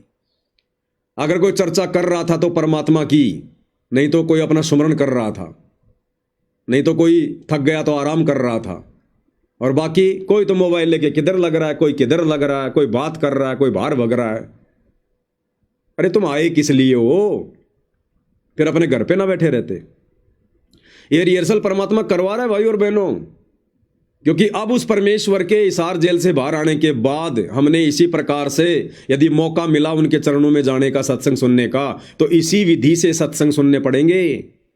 अब इस गलतफहमी में मत रहना जो पहले थे कि गुरु सामने बैठ के सत्संग कर रहा है और तुम धीरे धीरे बात कर रहे हो। अब वो अंतर्यामी तुरंत नीचे गिरा देगा, तुरंत, उससे कुछ नहीं छुपा पाओगे। अब सामने बैठ के परमात्मा बात कर रहा है और तुम मोबाइल पे बात कर रहे हो, इधर उधर की बातें कर रहे हो, काल तुरंत एंट्री कर लेगा तुम्हारी, पकड़ लेगा वहीं हाथ कि गधे इंसान। अरे सारी सृष्टि का मालिक तेरे लिए बैठकर समय निकालकर मोबाइल को साइड में पटक के सत्संग कर रहा था, और तू उस समय क्या कर रहा था? मोबाइल में बात कर रहा था। तूने क्या महत्व दिया अपने गुरु को, क्या सम्मान किया तूने? तेरे गुरु के वचन फालतू के हैं, बेवजह के हैं। एक एक वचन क्या बोल रहा है गुरु, उस पर ध्यान होना चाहिए कि भगवान छूट ना जाए। कुछ आसपास में कोई खुसर फुसर कर रहा है, उससे भी प्रार्थना करो, भाई चुप हो जा, 2-3 घंटे तो चुप हो जा। हमारा वो दंड, वो कर्म लिखा जाएगा काल के अकाउंट में, और पकड़ लेगा काल धर्मराज के दरबार में कि गधे, भगवान तेरे लिए मोबाइल सामने साइड में पटक के सत्संग कर रहा और तू मोबाइल पे लगा हुआ था, बकवाद कर रहा था। तो भाई अब हंस आत्माओं ने इस प्रोसीजर पे चलना पड़ेगा। इस प्रोसीजर से हमने भक्ति मार्ग पर आगे बढ़ना पड़ेगा। तो मोबाइल जहां जहां भी सात संगतियां भाई बहन रखवा रहे हैं, सात संगतियां रखवाने के क्या नियम है, क्या मर्यादा है, आप लोगों ने जान लिए, सुन लिए, देख लिए। बार बार रिपीट नहीं किए जाएंगे, नहीं बताए जाएंगे। यदि आप इन मर्यादाओं में खरे हैं तो सात संगति रखवाओ, तो आप सात संगतियों में जाओ। और सात संगतियों में कोई बच्चों की रमेणी की बात नहीं होगी, ध्यान रखना। किसी भी अगर सुनने में भी आ गया अगर आपके कि ये भगत आपस में अपने बच्चों की रमेणी की बात कर रहे थे, तुरंत उन दोनों को बुलाओ, भाई क्या बात कर रहे थे आप? इस प्रकार की बातें हो रही थी क्या तुम्हारी यहां पर रमेणी की, बच्चों की? कोई गर्भिद की, कोई राजनीति की बातें हो रही थी क्या? हाँ भगत जी हो रही थी। उठाओ अपना थैला, चलो यहां से। कोई डर नहीं है, कोई भय नहीं है, कोई पाप नहीं लगेगा। वो कोई डर नहीं, कोई भय नहीं।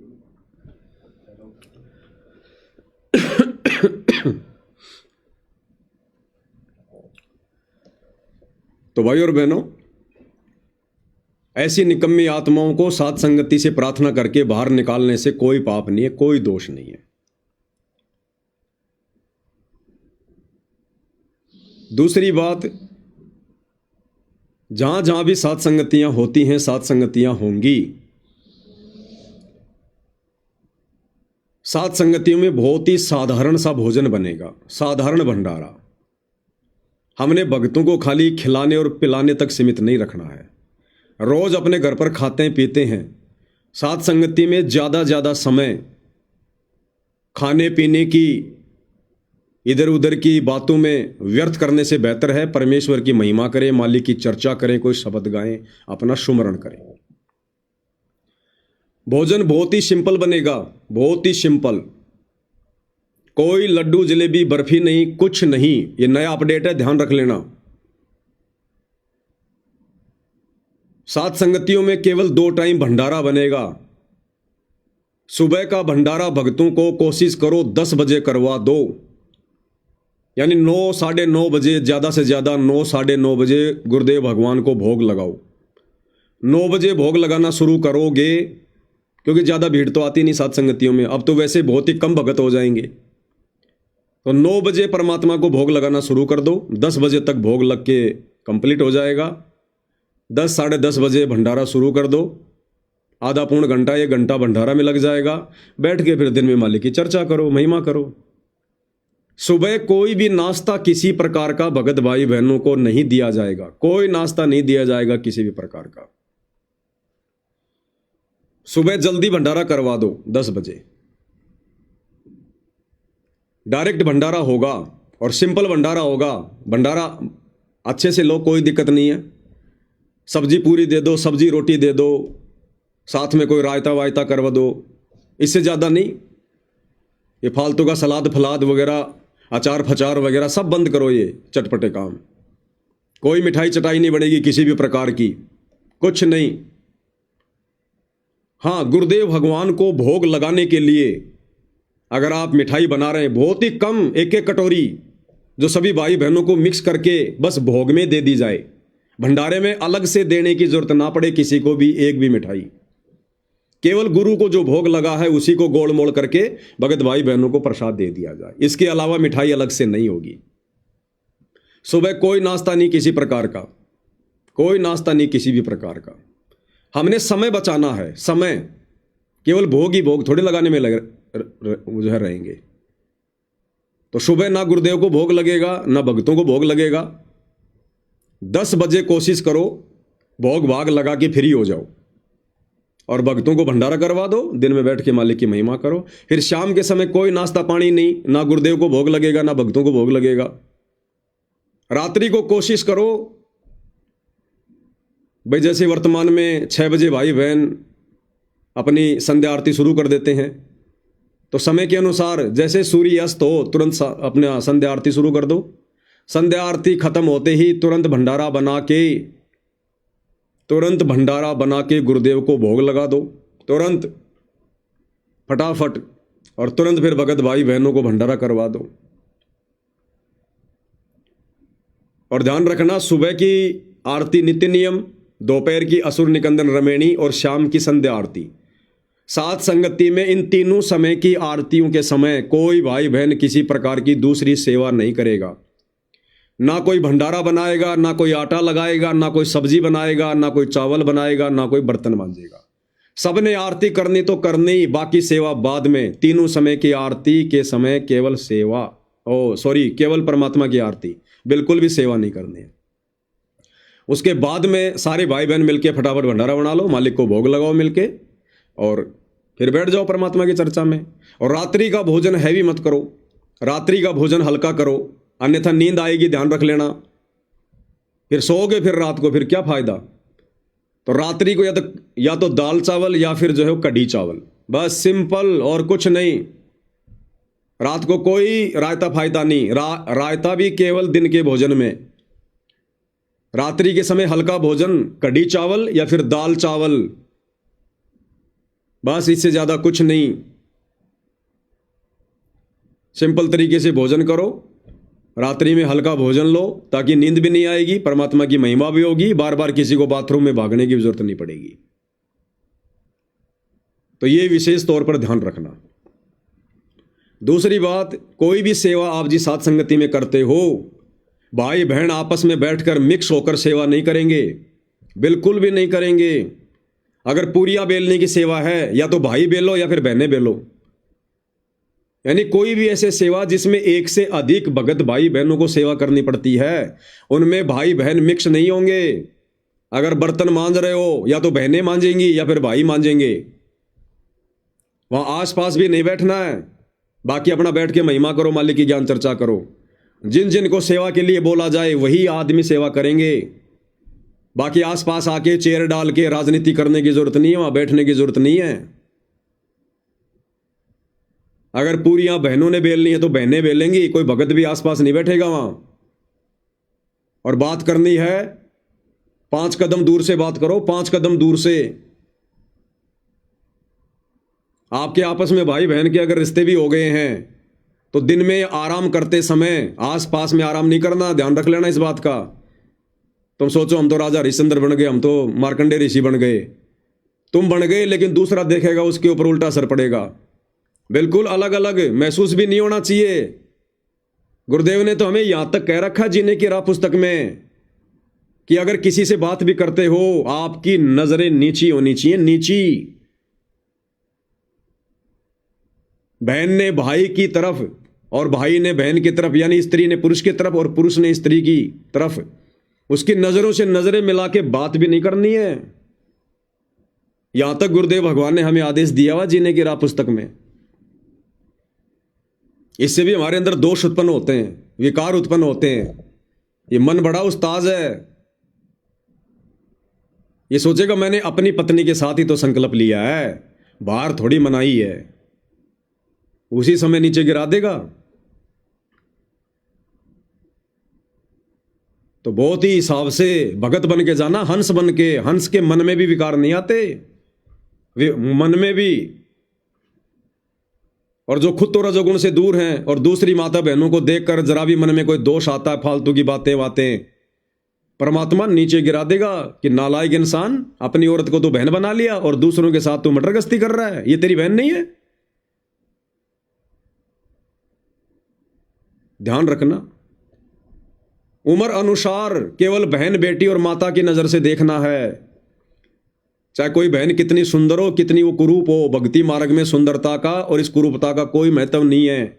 गुरुदेव ने बताया इस खाल के नीचे सबका मैटेरियल एक जैसा है, चाहे कोई गोरा हो चाहे कोई काला हो।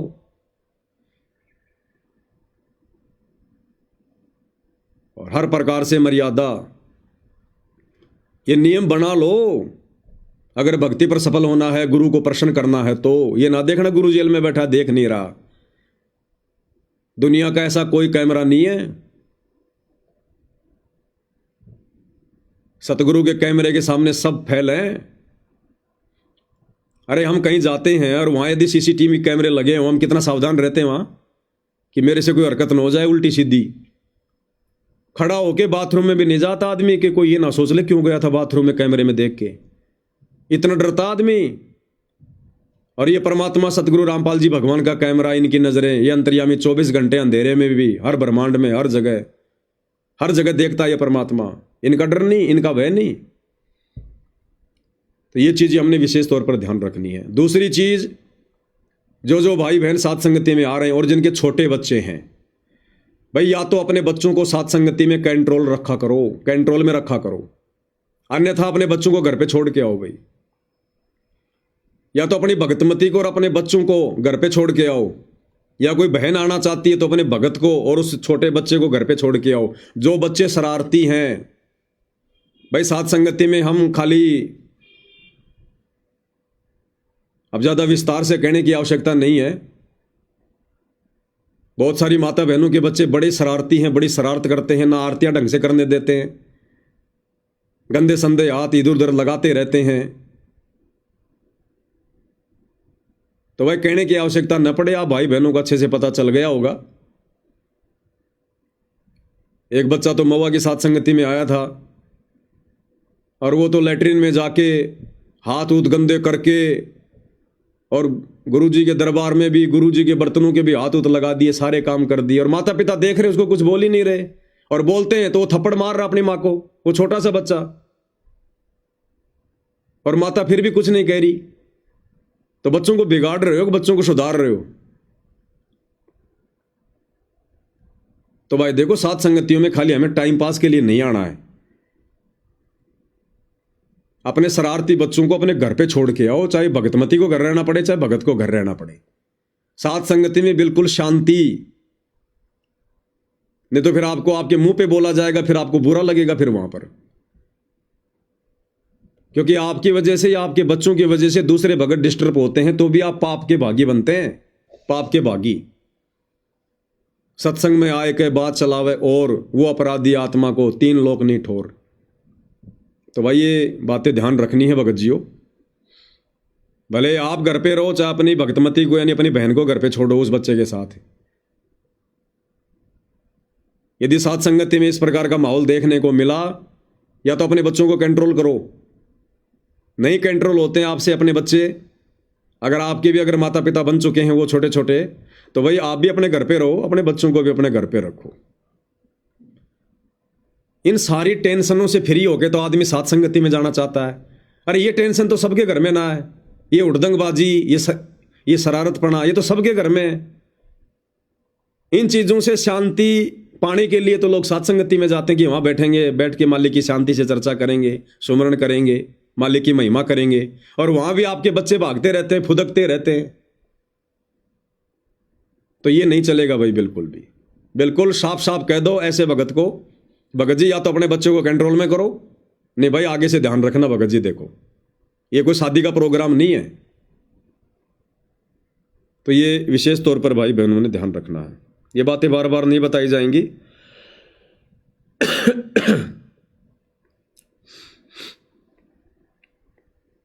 और भी बहुत सारी बातें हैं, लेकिन थोड़ी दास की तबीयत भाई और बहनों हल्की है, ज़्यादा बात हो नहीं पाएगी। एक भगत जी शायद को जगत वाला भाई ये मैसेज कर रहा है कि भाई अगर आपने रजोगुण वालों से सेवा नहीं लेनी है तो फिर ये इस लाइव वीडियो के टाइटल में तूने तेरे गूगल पे नंबर क्यों डाल दिए, फ़ोन पे नंबर क्यों डाल दिए, सेवा के लिए क्यों बोल रहा है। केवल उन्हीं भाई बहनों को सेवा करनी है, और उन भाई बहनों के लिए सेवा शुरू है आज से। जो भाई बहन सात संगतियों में आने के अधिकारी हैं, जो भाई बहन रजोगुण से दूर हैं। ये दास ने जो मोबाइल नंबर डाले हैं ये आगामी सेवाओं के लिए उन्हीं भगत भाई बहनों के लिए हैं जो भगत भाई बहन रजोगुण से पूर्णतया दूर हैं, साध संगति से जुड़े हुए हैं। सतलोक आश्रमों से जुड़ा हुआ, फर्जी नामदान सेंटरों से जुड़ा हुआ कोई भी भगत यदि हमारा वीडियो देख रहा है, भैया गलती से भी 1 रुपया मत डाल देना, तुम्हारा रुपया स्वीकार नहीं है, तुम्हारी वो कमाई हमें स्वीकार्य नहीं है। केवल साध संगति से जुड़े भाई बहन जो रजोगुण से दूर हो चुके हैं, वो चाहे 100 हैं चाहे 150 हैं, देश में विदेश में कहीं भी हैं, केवल वही आत्माएं मुझ पवन दास के पास, मैंने जो ऊपर मेरे 2 मोबाइल नंबर दे रखे हैं फ़ोन पे और गूगल पे के, दोनों पे फ़ोन पे है, दोनों पे गूगल पे है, 82 73 84 95 60 और 8769548494। ये मुझ पवन दास के 2 नंबर हैं, दोनों पे गूगल पे फ़ोन पे है। केवल रजोगुण से दूर हो चुके भाई बहन अपनी सेवा कभी भी डाल सकते हैं। आप लोगों के लिए सेवा बिल्कुल चालू है, कोई प्रॉब्लम नहीं है। और बाकी भाई बहन जो अभी रजोगुण में हैं, चाहे 1 करोड़ रुपया रखा आपके पास में, 1 रुपया भी डाल दिया तो पाप के भागी बनोगे। 1 रुपया भी डाल दिया तो ये उन भाई बहनों के लिए, सबके लिए नहीं है। आप फालतू में अपने पेट में दर्द ना करें भाई। जब आप हमारे मिशन से जुड़े नहीं हैं, आप संत रामपाल जी के भगत ही नहीं है, तो आपको क्या लेना देना, हम किससे ले रहे हैं, हम किसको दे रहे हैं। आप तो गुरुदेव के सत्संग सुनो, थोड़ा ज्ञान समझो पहले, उसके बाद देखो फिर आगे क्या करना है। तो ये चीज भी हमने ध्यान रखना है भाई और बहनों। और आपको गुरुदेव भगवान का एक छोटा सा एक सत्संग सुनाऊंगा 20-30 सेकंड का, जिसमें परमात्मा मोक्ष की अधिकारी आत्माओं को क्या दिशा निर्देश दे रहे हैं। हमने उस दिशा निर्देशन में रहकर भगत बनकर भक्ति करनी पड़ेगी अगर आत्मा का कल्याण करवाना है। तो बकवाद फिर चाहे करते रहो, नो प्रॉब्लम, कोई दिक्कत नहीं। फिर लेकिन मोक्ष से वंचित रह जाएंगे। एक भाई है, कौन है पता नहीं, भी ये शिवचरण है, कौन है, ये गलत तरीके का नियम है। हम नहीं मानेंगे कि कोई मर गया तो भी मोबाइल नहीं मिलेगा। भाई नहीं मिलेगा, बिल्कुल नहीं मिलेगा। चाहे कोई जन्म गया, चाहे कोई मर गया, बिल्कुल भी मोबाइल नहीं मिलेगा। और यदि जबरदस्ती मोबाइल लोगे तो उसी समय अपना झोड़ा झंडा उठा के साथ संगति से बाहर ही निकलना पड़ेगा। वहां फिर आपको साथ संगति में नहीं बैठने दिया जाएगा, नहीं रुकने दिया जाएगा। और आप क्या करोगे जब आपके मन में इतना दोष भरा पड़ा है? एक मोबाइल आपसे नहीं छूट रहा, कल को परमात्मा विमान लेके आएंगे, तुम क्या छोड़ के जाओगे तुम? अरे एक मोबाइल छोड़ के तुम साथ संगति में नहीं बैठ सकते, कल को तुम परमात्मा के विमान में बैठने के लायक कहां हो तुम? फिर तो तुम्हें बेटा बेटी कार कोठी मोबाइल सब कुछ दिखाई देंगे, गधे घोड़े भैंस। तो भाई ऐसी आत्माओं से प्रार्थना है, शिवचरण दास जी आप अपने घर पे बैठे रहो। आप जैसे हंसों की साथ संगतियों में कोई आवश्यकता नहीं है। आप अपने मोबाइल से यारी करो, मोबाइल को अपना गुरु बना के रखो। आप ऐसे लोगों की कोई आवश्यकता नहीं है साथ संगति में। एक बार मोबाइल जमा हो गया, चाहे पूरा खानदान आपका क्यों ना मर गया पीछे, आपको मोबाइल नहीं मिलेगा। अगर चाहिए तो घर पर जाते समय ले जाओ, अगर ले लिया तो फिर वापस साथ संगति में नहीं बैठने दिया जाएगा। जाओ फिर करो, फिर बचाओ अपने परिवार को। अगर तुम ही बचाने वाले हो ना तो तुम ही बचाओ फिर अपने परिवार को। वो रोग मुक्त अगर तुम ही कर सकते हो अपने बेटा बेटी को, परिवार को, तो तुम ही करो फिर। अरे विशेष संदेश में गुरुदेव ने हमें क्या शिक्षा दी? गुरुदेव कह रहे 2011 की बात है, जयपुर का एक भगत था, उसकी पत्नी नहीं मानती थी, अकेला उपदेशी था। वो आने लगा सत्संग में आने लगा तो रास्ते में उसकी औरत का फोन आया। कहा कि कहाँ हो? बोला सत्संग में जा रहा हूं। बोले वापस आ जा, बेटा बीमार हो गया बहुत ज्यादा सख्त। उसने कहा कि नहीं, मैं तो सत्संग में निकल पड़ा, पास में हॉस्पिटल है, पैसे घर पे रखे, दिखा ले। इतना कह के उसने मोबाइल काट दिया। और गुरुदेव कह रहे उसने मोबाइल को स्विच ऑफ कर दिया। 3 दिन तक वो सत्संग में रहा, उसने मोबाइल को बंद ही रखा, खोला ही नहीं। तीसरे दिन उसने जैसे मोबाइल को ऑन किया, तुरंत घरवाली का फोन आया। बोला कहाँ हो? बोला सत्संग में हूं। बोला कमाल हो गया, क्या हो गया? बोला ऐसे ऐसे लड़का सख्त बीमार था, मैं हॉस्पिटल में ले गई। और लड़के ने बताया होश में आने के बाद कि ऐसे ऐसे एक लंबा सा सफेद कपड़े पहना हुआ व्यक्ति आया और मेरे को यमदूत पकड़ कर लेकर जा रहे थे, और उसने झटका देकर मेरे को छुड़ाया। बोला ये मेरी आत्मा कहां लेकर जा रहा है? यमदूतों को भगाया। बोले तुम्हारे गुरुजी कैसे हैं? बोले लंबे लंबे हैं क्या, सफेद सफेद बाल हैं क्या, सफेद कपड़े पहनते हैं क्या? बोला लड़का बता रहा था कि ऐसा आदमी आया एक। तो उस भगत की आंखों में आंसू आने लग गए। अब भाई और बहनों, उस भगत की उस दृढ़ता को देखकर परमात्मा ने उस मरते हुए परिवार को बचाया, उस बेटे को बचाया जिसने मोबाइल को वहीं स्विच ऑफ करके रख दिया कि कोई मरे तो मरे। और वो अगर ठेकेदार बन जाता, वापस अगर वो चला जाता वो घर पे या आश्रम में बैठकर भी इसी टेंशन में, हाँ क्या हुआ, अब क्या हुआ, अब क्या हुआ, वो लड़के की रक्षा नहीं करता परमात्मा, तो कौन से दिन समझेंगे फिर हम? इसलिए तो गुरुदेव कहते हैं कि जब तुम सत्संग के लिए चलो तो अपने आप को जीवित मार लो कि मैं तो मर गया, अगर थोड़ा बहुत काम बिगड़ भी गया तो जाके संभाल लूंगा। और गुरुदेव कहते हैं फिर ऐसी आत्माओं के काम परमात्मा बिगड़ने नहीं देता। तो भाई ये रिप्लाई जिसने भी किया है, मैं तो शिवचरण ही समझ पा रहा हूं। कौन है शिवचरण, कहाँ का है? मेरी वैसे कोई किसी से यारी दोस्ती रिश्तेदारी नहीं है, ना मैं ज्यादा इस मामले में पढ़ता हूं। कोई सत्सेवक है तो अपने लिए, मेरे लिए नहीं है। तो ये जो भी भाई है, इस भाई से प्रार्थना है, भाई आपने साथ संगति में आने की बिल्कुल भी आवश्यकता नहीं है। अपने घर पर बैठकर अपनी भक्ति कर ले जैसे भी हो रही है। और लाइव भी क्यों जोड़ रहा है? तेरी मतलब की चीजें नहीं है फिर ये लाइव भी मत जोड़ा कर भाई। क्यों फालतू में अपना समय बर्बाद कर रहा तू? इतना समय बैठकर भगवान का सुमरण करना, इतना समय तू यहां लाइव देख के तू बर्बाद कर रहा अपना, जब तेरे को साथ संगति के नियम ही तेरे को स्वीकार्य नहीं है। तो ये चीजें भाई और बहनों हमने ध्यान रखनी है। और साध संगति में जगत के किसी भी व्यक्ति को लेकर नहीं जाना है। आश्रमों में लेकर जाओ, गुरुजी के पास लेकर जाओ, लेकिन साध संगति में जगत वाला चाहे कितना ही यारा प्यारा है आपका, उस व्यक्ति को बिल्कुल भी साथ संगति में लेकर नहीं आना है। जो रजोगुण से दूर है और जिसने संकल्प ले लिया है भक्ति का, संकल्प लेकर जो साथ संगति से जुड़ा है, वो फिर जगत का नहीं रह जाता। बाकी किसी भी ऐसे व्यक्ति को जो केवल गुरुदेव के सत्संग सुन रहा है या सात संगति की वीडियो देख रहा है, संकल्प अभी तक लिया नहीं, रजोगुण से दूर हुआ नहीं, वो चाहे कितना ही यारा प्यारा हो, घर का सदस्य हो, आपने उस व्यक्ति को सात संगति में भूल कर भी नहीं लाना है। नहीं तो भाई हम खुल के गुरु की महिमा नहीं कर पाते। वहां पर काल का दाव रहेगा ही रहेगा, काल किसी न किसी माध्यम से फिर वहां प्रवेश रहेगा ही रहेगा। तो ये चीज, अब आपको गुरुदेव का वो वचन सुनाता हूं, परमात्मा का सत्संग, जिसमें गुरुदेव भगवान क्या कह रहे हैं हमारे को हंस बनने की दिशा में। ध्यान से सुनना भाई और बहनों। यानी जो व्यक्ति यहां भी रहते हैं, गुरुदेव के साथ रहते हैं, सत्संग भी सुनते हैं और मिले नहीं मन से, वो हंस नहीं बन सकते, वो कौवे रहा करें। और ऐसे कौवे फिर छोड़कर इसको स्थान को जा सकते हैं। वो जाएंगे कि उनकी आदत सुधरी नहीं। आप प्रतिदिन पढ़ते हो नित्य में, बिन गुरु मिले मोहे ना पावे।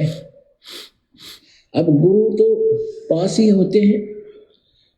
मिलने का अर्थ क्या है? गुरु जी से एक ही भाव हो जाना, समर्पित हो जाना, मन में दोष ना रखे। गुरु जी कहते गुरु मानुष कर जानते तो ते नर कहिए अंध, वह दुखी संसार में आ गए इनके फंद। तो यहां उस स्थिति को क्लियर किया है। तो गुरुदेव कह रहे हैं कि ऐसी आत्माएं, ऐसे भगत भाई बहन जो सतगुरु के पास भी रहते हैं, यानी ये जो सत्संग है गुरुदेव ने सतलोक आश्रम बरवाड़ा में बैठ के किया, और गुरुदेव ने उन आत्माओं के लिए किया, उन आत्माओं के लिए संकेत किया जो आश्रम में परमानेंट सेवादार हैं, जो गुरु जी के बेटा बेटी भाई बंधु रिश्तेदार थे, कोऑर्डिनेटर थे, जो आश्रम में ज्यादातर रहा करते थे। तो गुरुदेव उनके लिए संकेत कर रहे हैं कि गुरु के पास में रहकर भी यदि आपने बुराइयां नहीं छोड़ी, आप यदि हंस नहीं बने, यदि वही बगुले जैसी आदतें रही, तो आप कभी भी मोक्ष के अधिकारी नहीं बन सकते, कभी भी। तो गुरुदेव ने तो उनके लिए भी कह दिया जो आश्रम में उनके साथ में रहा करते थे। ऐसी आत्माएं भी जो अभी तक निर्विकार नहीं है, कामी क्रोधी लालची वाली कैटेगरी में हैं, वो आत्माएं चाहे गुरु की गोद में बैठकर भक्ति कर लो, उनका उद्धार नहीं हो सकता। तो इसी प्रकार भाई और बहनों, अब हमने निर्विकार बनना पड़ेगा। जीव की औकात नहीं है, लेकिन जीव अपनी औकात गुरु से प्रार्थना करके रो रो के बना सकता है। गुरु की भक्ति ज्यादा से ज्यादा मर्यादा में रह के करके बना सकता है, गुरु को प्रसन्न करके कर सकता है। तो यदि आप अभी इन्हीं सब विकारों में लिप्त हैं, तो गुरुदेव भगवान की ज्यादा से ज्यादा महिमा करके, उनको प्रतिदिन भोग लगा के, उनकी आरती उतार के, परमेश्वर से रो रो के प्रार्थना करके आप जी भी साध संगति में आने योग्य हंस बने। अब देख लो भाई और बहनों, बड़ी मुश्किल से 100 जोड़े होंगे या 100 भाई बहन होंगे, 100 जो रजोगुण से दूर हैं, ज्ञान को आधार बनाकर। एक होता कि जैसे बुढ़ापे की उम्र हो गई, अब कौन उसको रामलीला करने देगा? इसलिए वो तो जो मर्जी करे अब या ना करे, उसकी तो मजबूरी हो गई। उस भाई की तो मजबूरी हो गई, उसके तो बच्चे बड़े बड़े हो गए, उसकी तो खटिया बाहर डाल दी, बुढ़िया अलग वो अलग, और वो भगत भी है, उसकी तो मजबूरी है, छोड़ना तो अभी नहीं चाहता वो। ऐसे लोग उस कैटेगरी में नहीं है जो रजोगुण से दूर हैं। ज्ञान को आधार बनाकर हमने मन को मारना पड़ेगा, मन जिद्दी बनना पड़ेगा। ऐसी आत्माओं के लिए परमात्मा कह रहे हैं कि हंस बनने की दशा में आगे बढ़ो, हंस बनने की दशा में। तो बड़ी मुश्किल से परमेश्वर रामपाल जी की संगत में, देश विदेश में जितनी भी संगत है करोड़ों में, बड़ी मुश्किल से 100 आत्माएं ऐसी होंगी, और वो भी जो साध संगति से जुड़ी है, क्योंकि ज्ञान आधार केवल साध संगति में है। गुरु को परमात्मा केवल साध संगति में माना जाता है, बाहर कहीं नहीं।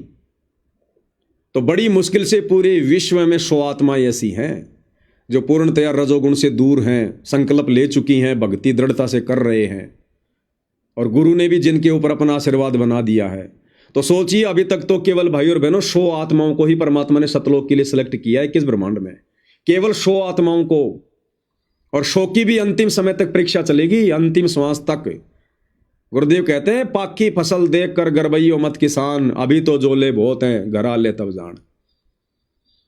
उनको भी अहंकार नहीं हो जाना चाहिए कि मैं तो विषय वासनाओं से दूर हो गया, ये हो गया, वो हो गया, मैंने तो मेरा मन जीत लिया। कुछ नहीं जीता। परमात्मा कहते हैं विकार मरे मत जानियो जू भूबड़ में आग, और शत नाम के सुमरण बिना ये मिटे न मन का दाग। जैसे अग्नि काठ के माही व्यापक है पर दिखत नाही, ऐसे काम देव प्रचंडा व्यापक सकल दीप नोखंडा। अगर मन में जरा भी अहंकार आ गया ना इस बात का कि मैं रजोगुण से दूर हो गया, अहंकार भाव से, उसी समय भाई और बहनों जैसे परमात्मा कहते हैं जो होते हैं ना अंगारे, अंगारे के ऊपर वो राख आ जाती है, ऐसा लगता है कि यहां पर है ही नहीं कुछ, और जरा सी वो राख हटाओ अंदर से बिल्कुल चमकते हुए अंगारे। तो ये पांचों विकार हमारे अंदर ही रहेंगे जब तक जिएंगे तब तक। ये तो सतगुरु जरा इनके ऊपर हल्की हल्की राख डाल देता है ताकि हमें भक्ति में बाधा ना हो। अगर जरा भी उसको अगर कुरेचने का तुमने वो प्रयास किया व्यर्थ में, मोबाइल में यदि तुमने मोबाइल में बकवास देखने का वो प्रयास किया और मन में कोई दोष पैदा करने का प्रयास किया, जैसे उस राख को हटाओगे अंदर से वो विषय वासना तुरंत आ खड़ी होगी वापस काल के जाल में। तो गुरुदेव से प्रार्थना करो, मालिक से बारंबार, हंस बनने का समय बहुत कम है। जितनी आत्मा जाएंगी सतलोक सतगुरु के धरती पर रहते सहते जा सकती हैं, इसके बाद नहीं। तो कोशिश करो, मुट्ठी भर भी समय नहीं है, मुट्ठी भर भी। तो क्या कह रहे हैं गुरुदेव, एक बार फिर से सुन लीजिएगा। यानी जो व्यक्ति यहाँ भी रहते हैं, गुरुदेव के साथ रहते हैं, सत्संग भी सुनते हैं और मिले नहीं मन से, वो हंस नहीं बन सकते, वो कौवे रहा करें। और ऐसे कौवे फिर छोड़कर इसको स्थान को जा सकते हैं। वो जाएंगे कि उनकी आदत सुधरी नहीं। आप प्रतिदिन पढ़ते हो नित्यनेम में, बिन गुरु मिले मोहे ना पावे। अब गुरु तो पास ही होते हैं। मिलने का अर्थ क्या है? गुरु जी से एक ही भाव हो जाना, समर्पित हो जाना, मन में दोष ना रखे। गुरु जी कहते हैं गुरु मानुष कर जानते तो ते नर कहिए अंध, हुआ दुखी संसार में आ गई उनके फंद। तो यहां उस स्थिति को क्लियर किया है। राजकुमार दास भगत जी हैं, इन्होंने मैसेज किया है, ये ज्ञान गंगा कर जी ने करा का फोटो लगा रखी है। किस काम का सेवा चालू है भगत जी? दास ने ऊपर जो गूगल पे फ़ोन नंबर डाले हैं कि भाई सेवा चालू है। तो भगत जी कह रहे किस काम की सेवा चालू है? अगर काम के लिए सेवा डालोगे तो फिर सेवा कहाँ हुई भाई फिर आपकी? जैसे पिछली बार दास ने मैसेज डाला कि सभी भाई बहनों को थालियां भेजी जाएंगी, जिस जिसको थाली चाहिए वो अपना अपना पैसा भेजो। तो आपने सेवा डाल दी, बदले में आपको चंवर भेज दी, आपको थालियां भेज दी, तो वो सेवा कहाँ है? वो सेवा में काउंट नहीं है आपका पैसा। वो तो आपने पैसा डाला, बदले में आपको हमने कोरियर भेज दिया, आपका माड़ा आपको भेज दिया। ये सेवा है। ये वीडियो बन रहे हैं, सेवा नहीं है क्या भाई? दास कुछ काम तो कुछ कर नहीं पा रहा इन सेवाओं के मध्य। मेरा परिवार कैसे चल रहा है? ये सेवाएं कैसे हो रही है? वीडियो कोई ऐसे बन रहे हैं क्या? कोई सेवाओं के लिए बाहर जाते हैं, दूर दूर जाते हैं, गाड़ी है, खर्चे हैं, ये सेवा नहीं है भाई। ये सेवा थोड़ी है कि आपने चवर का पैसा डाला और मैंने आपको चवर भेज दिया, वो सेवा थोड़ी है।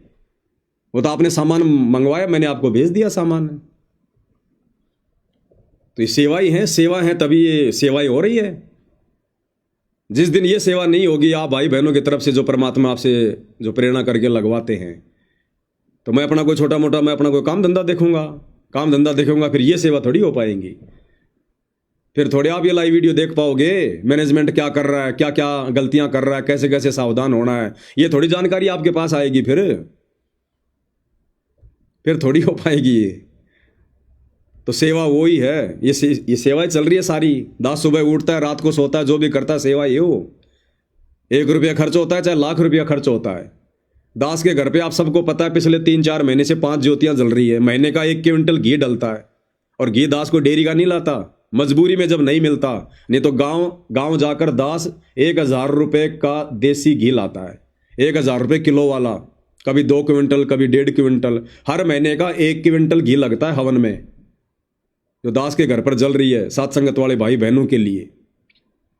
तो 1 महीने का वो जो 1 लाख रुपए का जो घी जल रहा है, वो सेवा नहीं है क्या?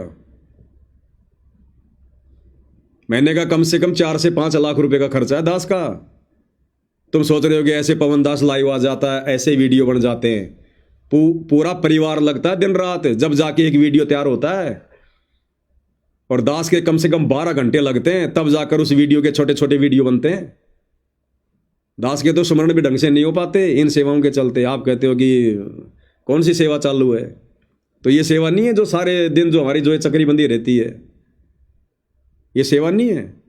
तारीखों पे जाता हूँ, गाड़ियाँ लेके जाता हूँ, सारा खर्चा है, वो सेवा नहीं है। मैं कोई मर्डर करके थोड़ा ना कोई जेल में गया था। आप लोगों तक संदेश पहुंचाने के लिए तो मेरे ऊपर उन लोगों ने मुकदमे लगाए हैं। तो तारीखों पे जाना, वो खर्चा वर्चा, वो सेवा में नहीं आएगा क्या? भाई ये सेवा ही है सारी। और सेवा क्या होती है बताओ?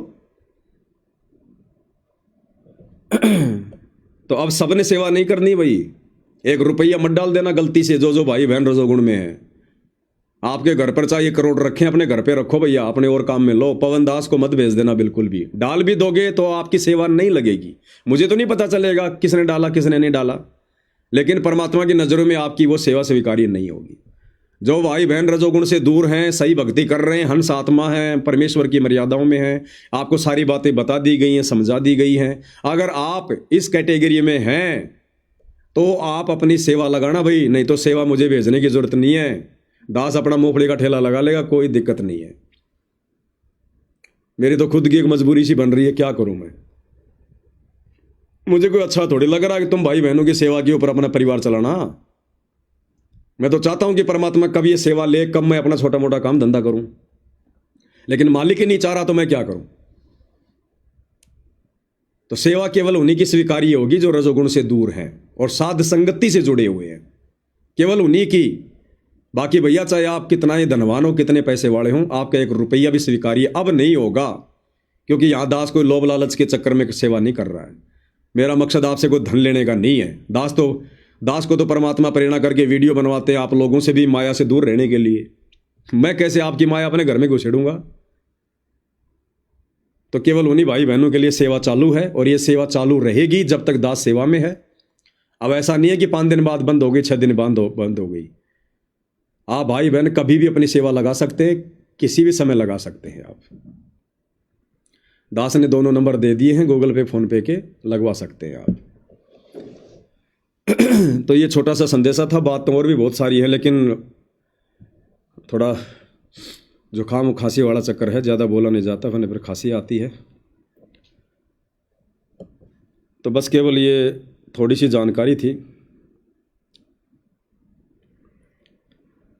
अब इसमें भी भाई और बहनों ये परीक्षा है भक्तों की, ये भी एक परीक्षा होगी अब साथ संगति से जुड़े भाई बहनों की। अब बहुत सारे भाई बहन तो साथ संगतियों से पीछे कदम हटा लेंगे। कई मुझ पवन दास से राग द्वेष ईर्ष्या कर लेंगे। ये आया बड़ा नियम बताने वाला, ये कहेगा वैसे चलेंगे क्या हम? अरे भैया मेरे अनुसार नहीं चलना, मेरे अनुसार नहीं चलना भाई, और ना मैं चलाना चाहता मेरे अनुसार। मैंने तो संदेशा दे दिया, अब आपको क्या लगता है आप जी वैसा करो। तो बहुत सारों के तो मन में दोष आ जाएगा, ये कौन होता है मैं रोकने वाला, हम तो जाएंगे साथ संगतियों में। अब भैया जिसके घर पर साथ संगति है वो जाने, आपको रोकेगा या फिर वहां बैठाएगा आपकी पूजा करेगा, वो जाने। अब मेरा काम तो संदेशा देने का है। मेरे घर पर तो साथ संगतियां हैं नहीं, ना मेरे घर पर साथ संगतियां हो सकती, क्योंकि मेरा जो बड़ा लड़का है लोकेंद्र दास, उसने भाई अपनी रमेणी कर ली, अपनी पसंद की लड़की से उसने रमेणी कर ली, जगत वाली वो लड़की है। हालांकि वो उसको साल भर से उसको भक्ति वो बता रहा था, सिखा रहा था। नाम ले रमेणी होते ही उसने संकल्प दीक्षा ले ली, लेकिन है दोनों रजोगुण में। तो मेरे घर पर भी नहीं हो सकती साथ संगति।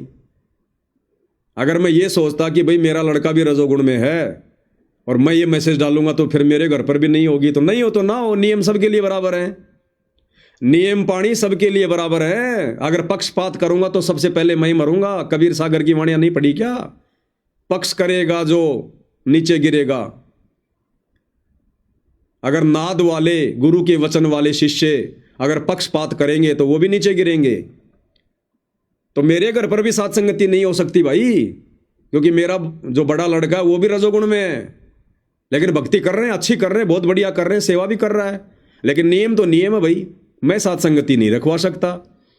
इसीलिए जयपुर में साथ संगति नहीं है।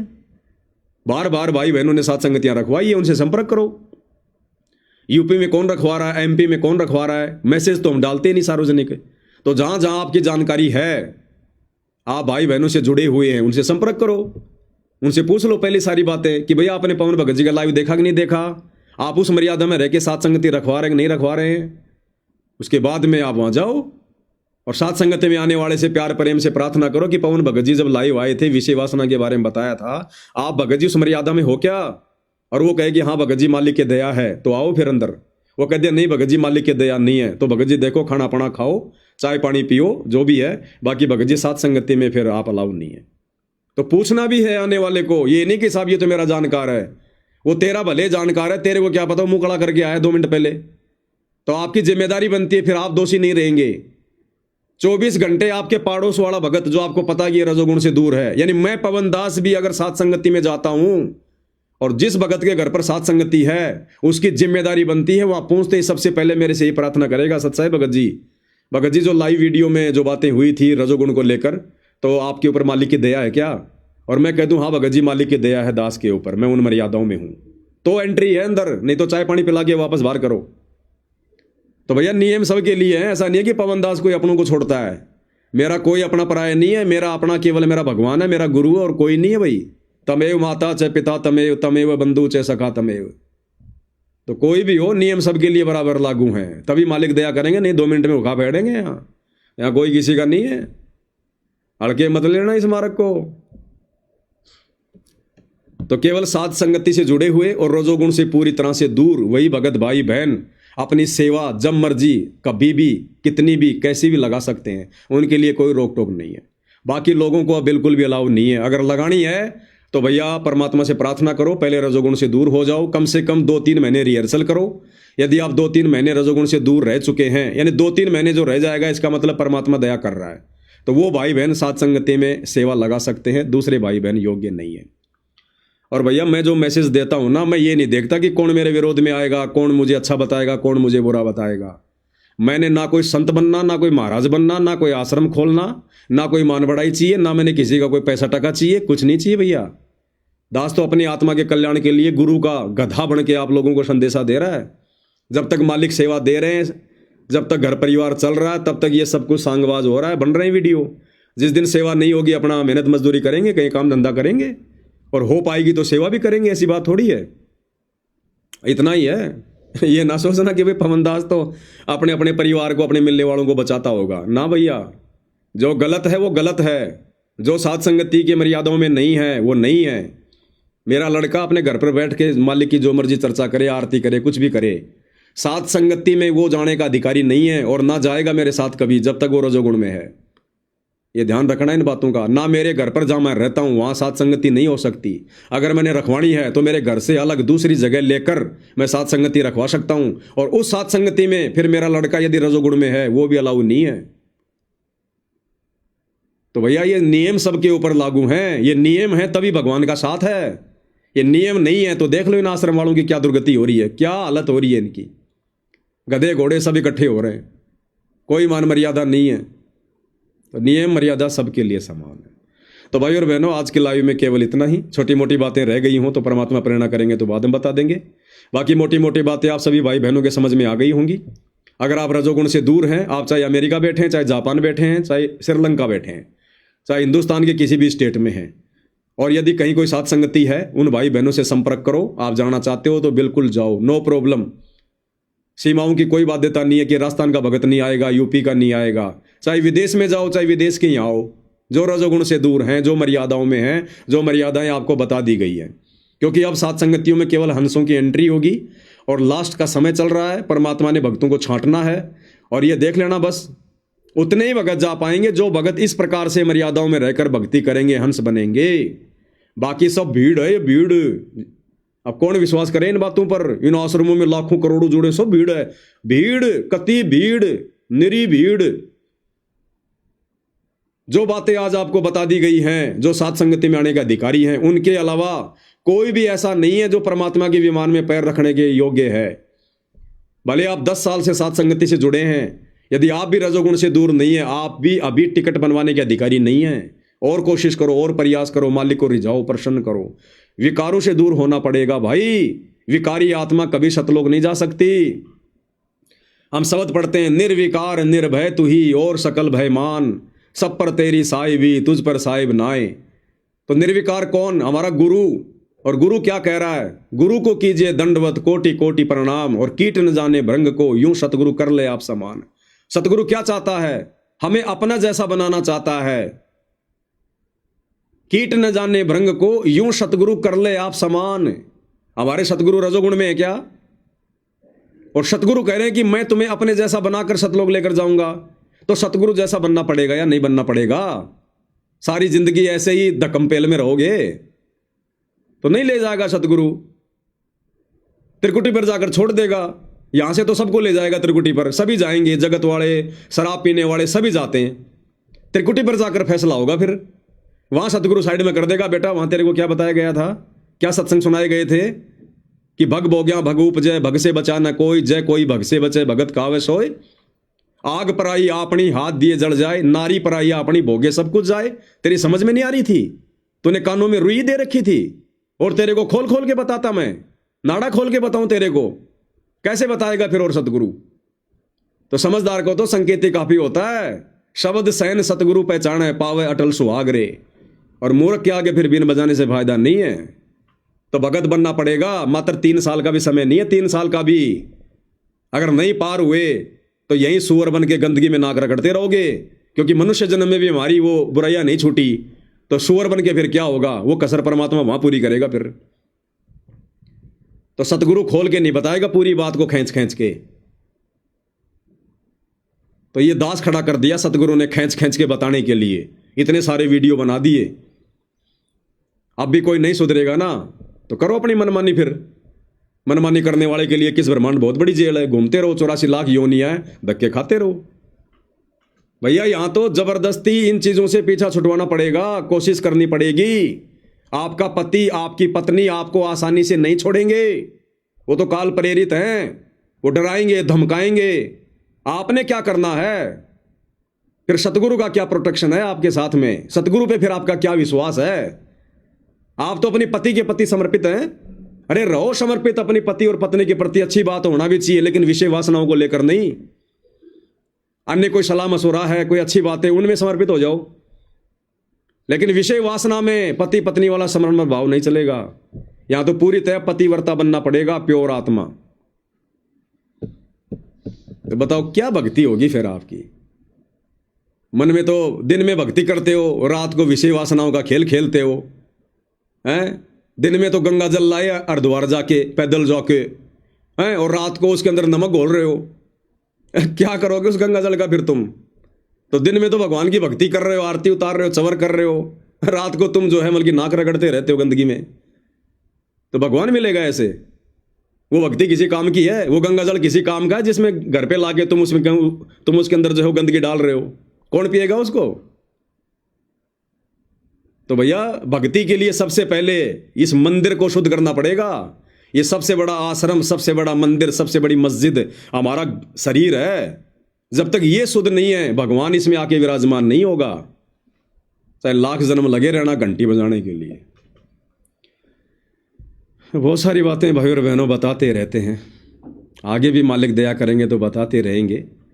बाकी ये साथ संगति है, भीड़ का मार्ग नहीं है।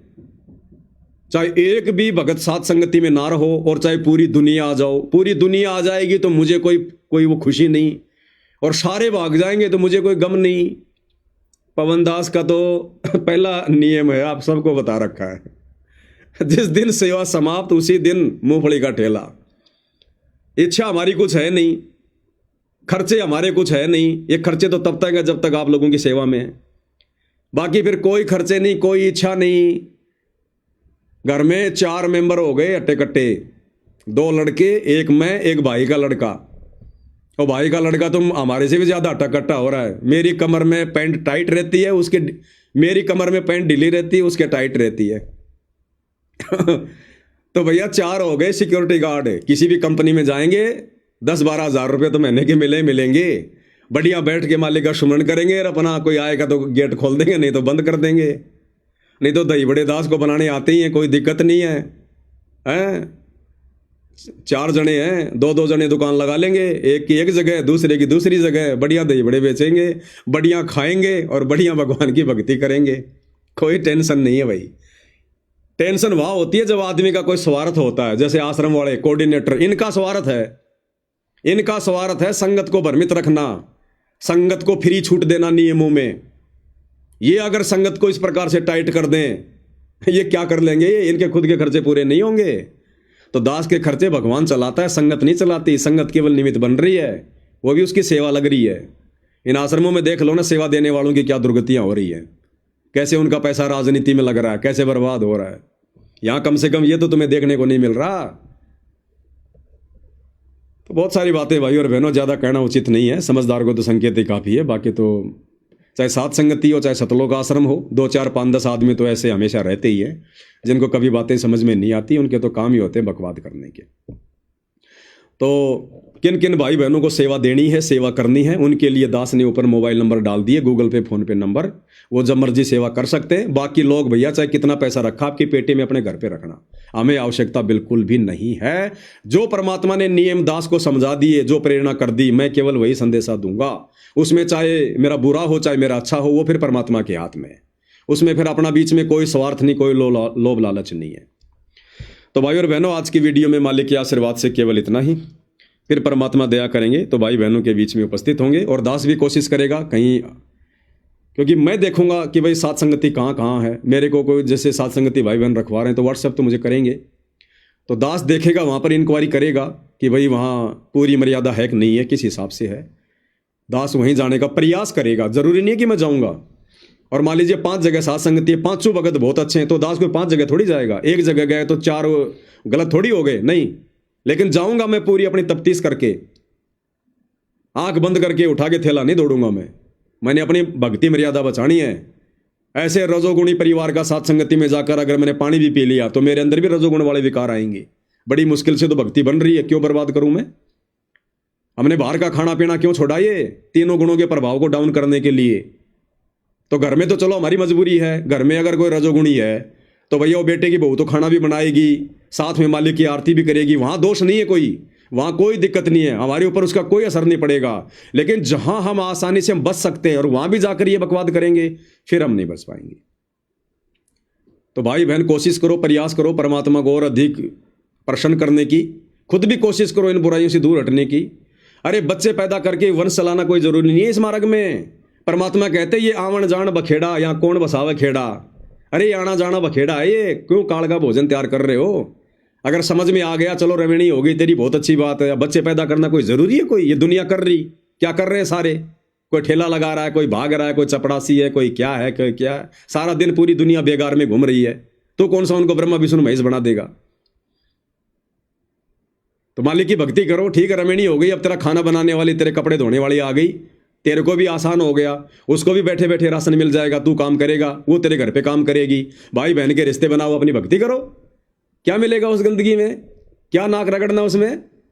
वो तो वैसे तो विकार है, तुम्हें पता कि विकार भगवान को बिल्कुल भी नहीं है पसंद, और फिर भी हम जानबूझकर विकार कर रहे हैं, फिर भक्ति का भी दिखावा कर रहे हैं, फिर हम भगत हैं। तो ये तो भाई और बहनों देखो, फिर अपने अपने बुद्धि विवेक की बात है, दबाव की बातें नहीं है। ये तो बहुत ही अग्रिम लेवल की बातें हैं। कोई विशेष, कोई बिरला आत्मा होंगी जिनके समझ में आएंगी, और कोई बिरले होंगे जो इन चीज़ों का सामना करेंगे। बाकी तो गरीबदास जी ने कह दिया, दास गरीब कहे नर लोई, सतगुरु को चीन बिरला कोई। ये संसार विघन की घाटी, कोई निकलेगा बिरला सूर। तो भाई बिरला सूर बनो, तब फायदा है ये संघर्ष करने का, भक्ति करने का, 2 नाव की सवारी में नहीं। तो भाई और बहनों आज की साथ संगति में इतना ही। मन कर्म वचन से दास से कोई गलती हो गई तो सभी भाई बहनों से करबद्ध क्षमा प्रार्थी हूँ। बंदी छोड़ सतगुरु रामपाल जी परमेश्वर जी की जय हो। वो अपने स्टेट में रहे सब।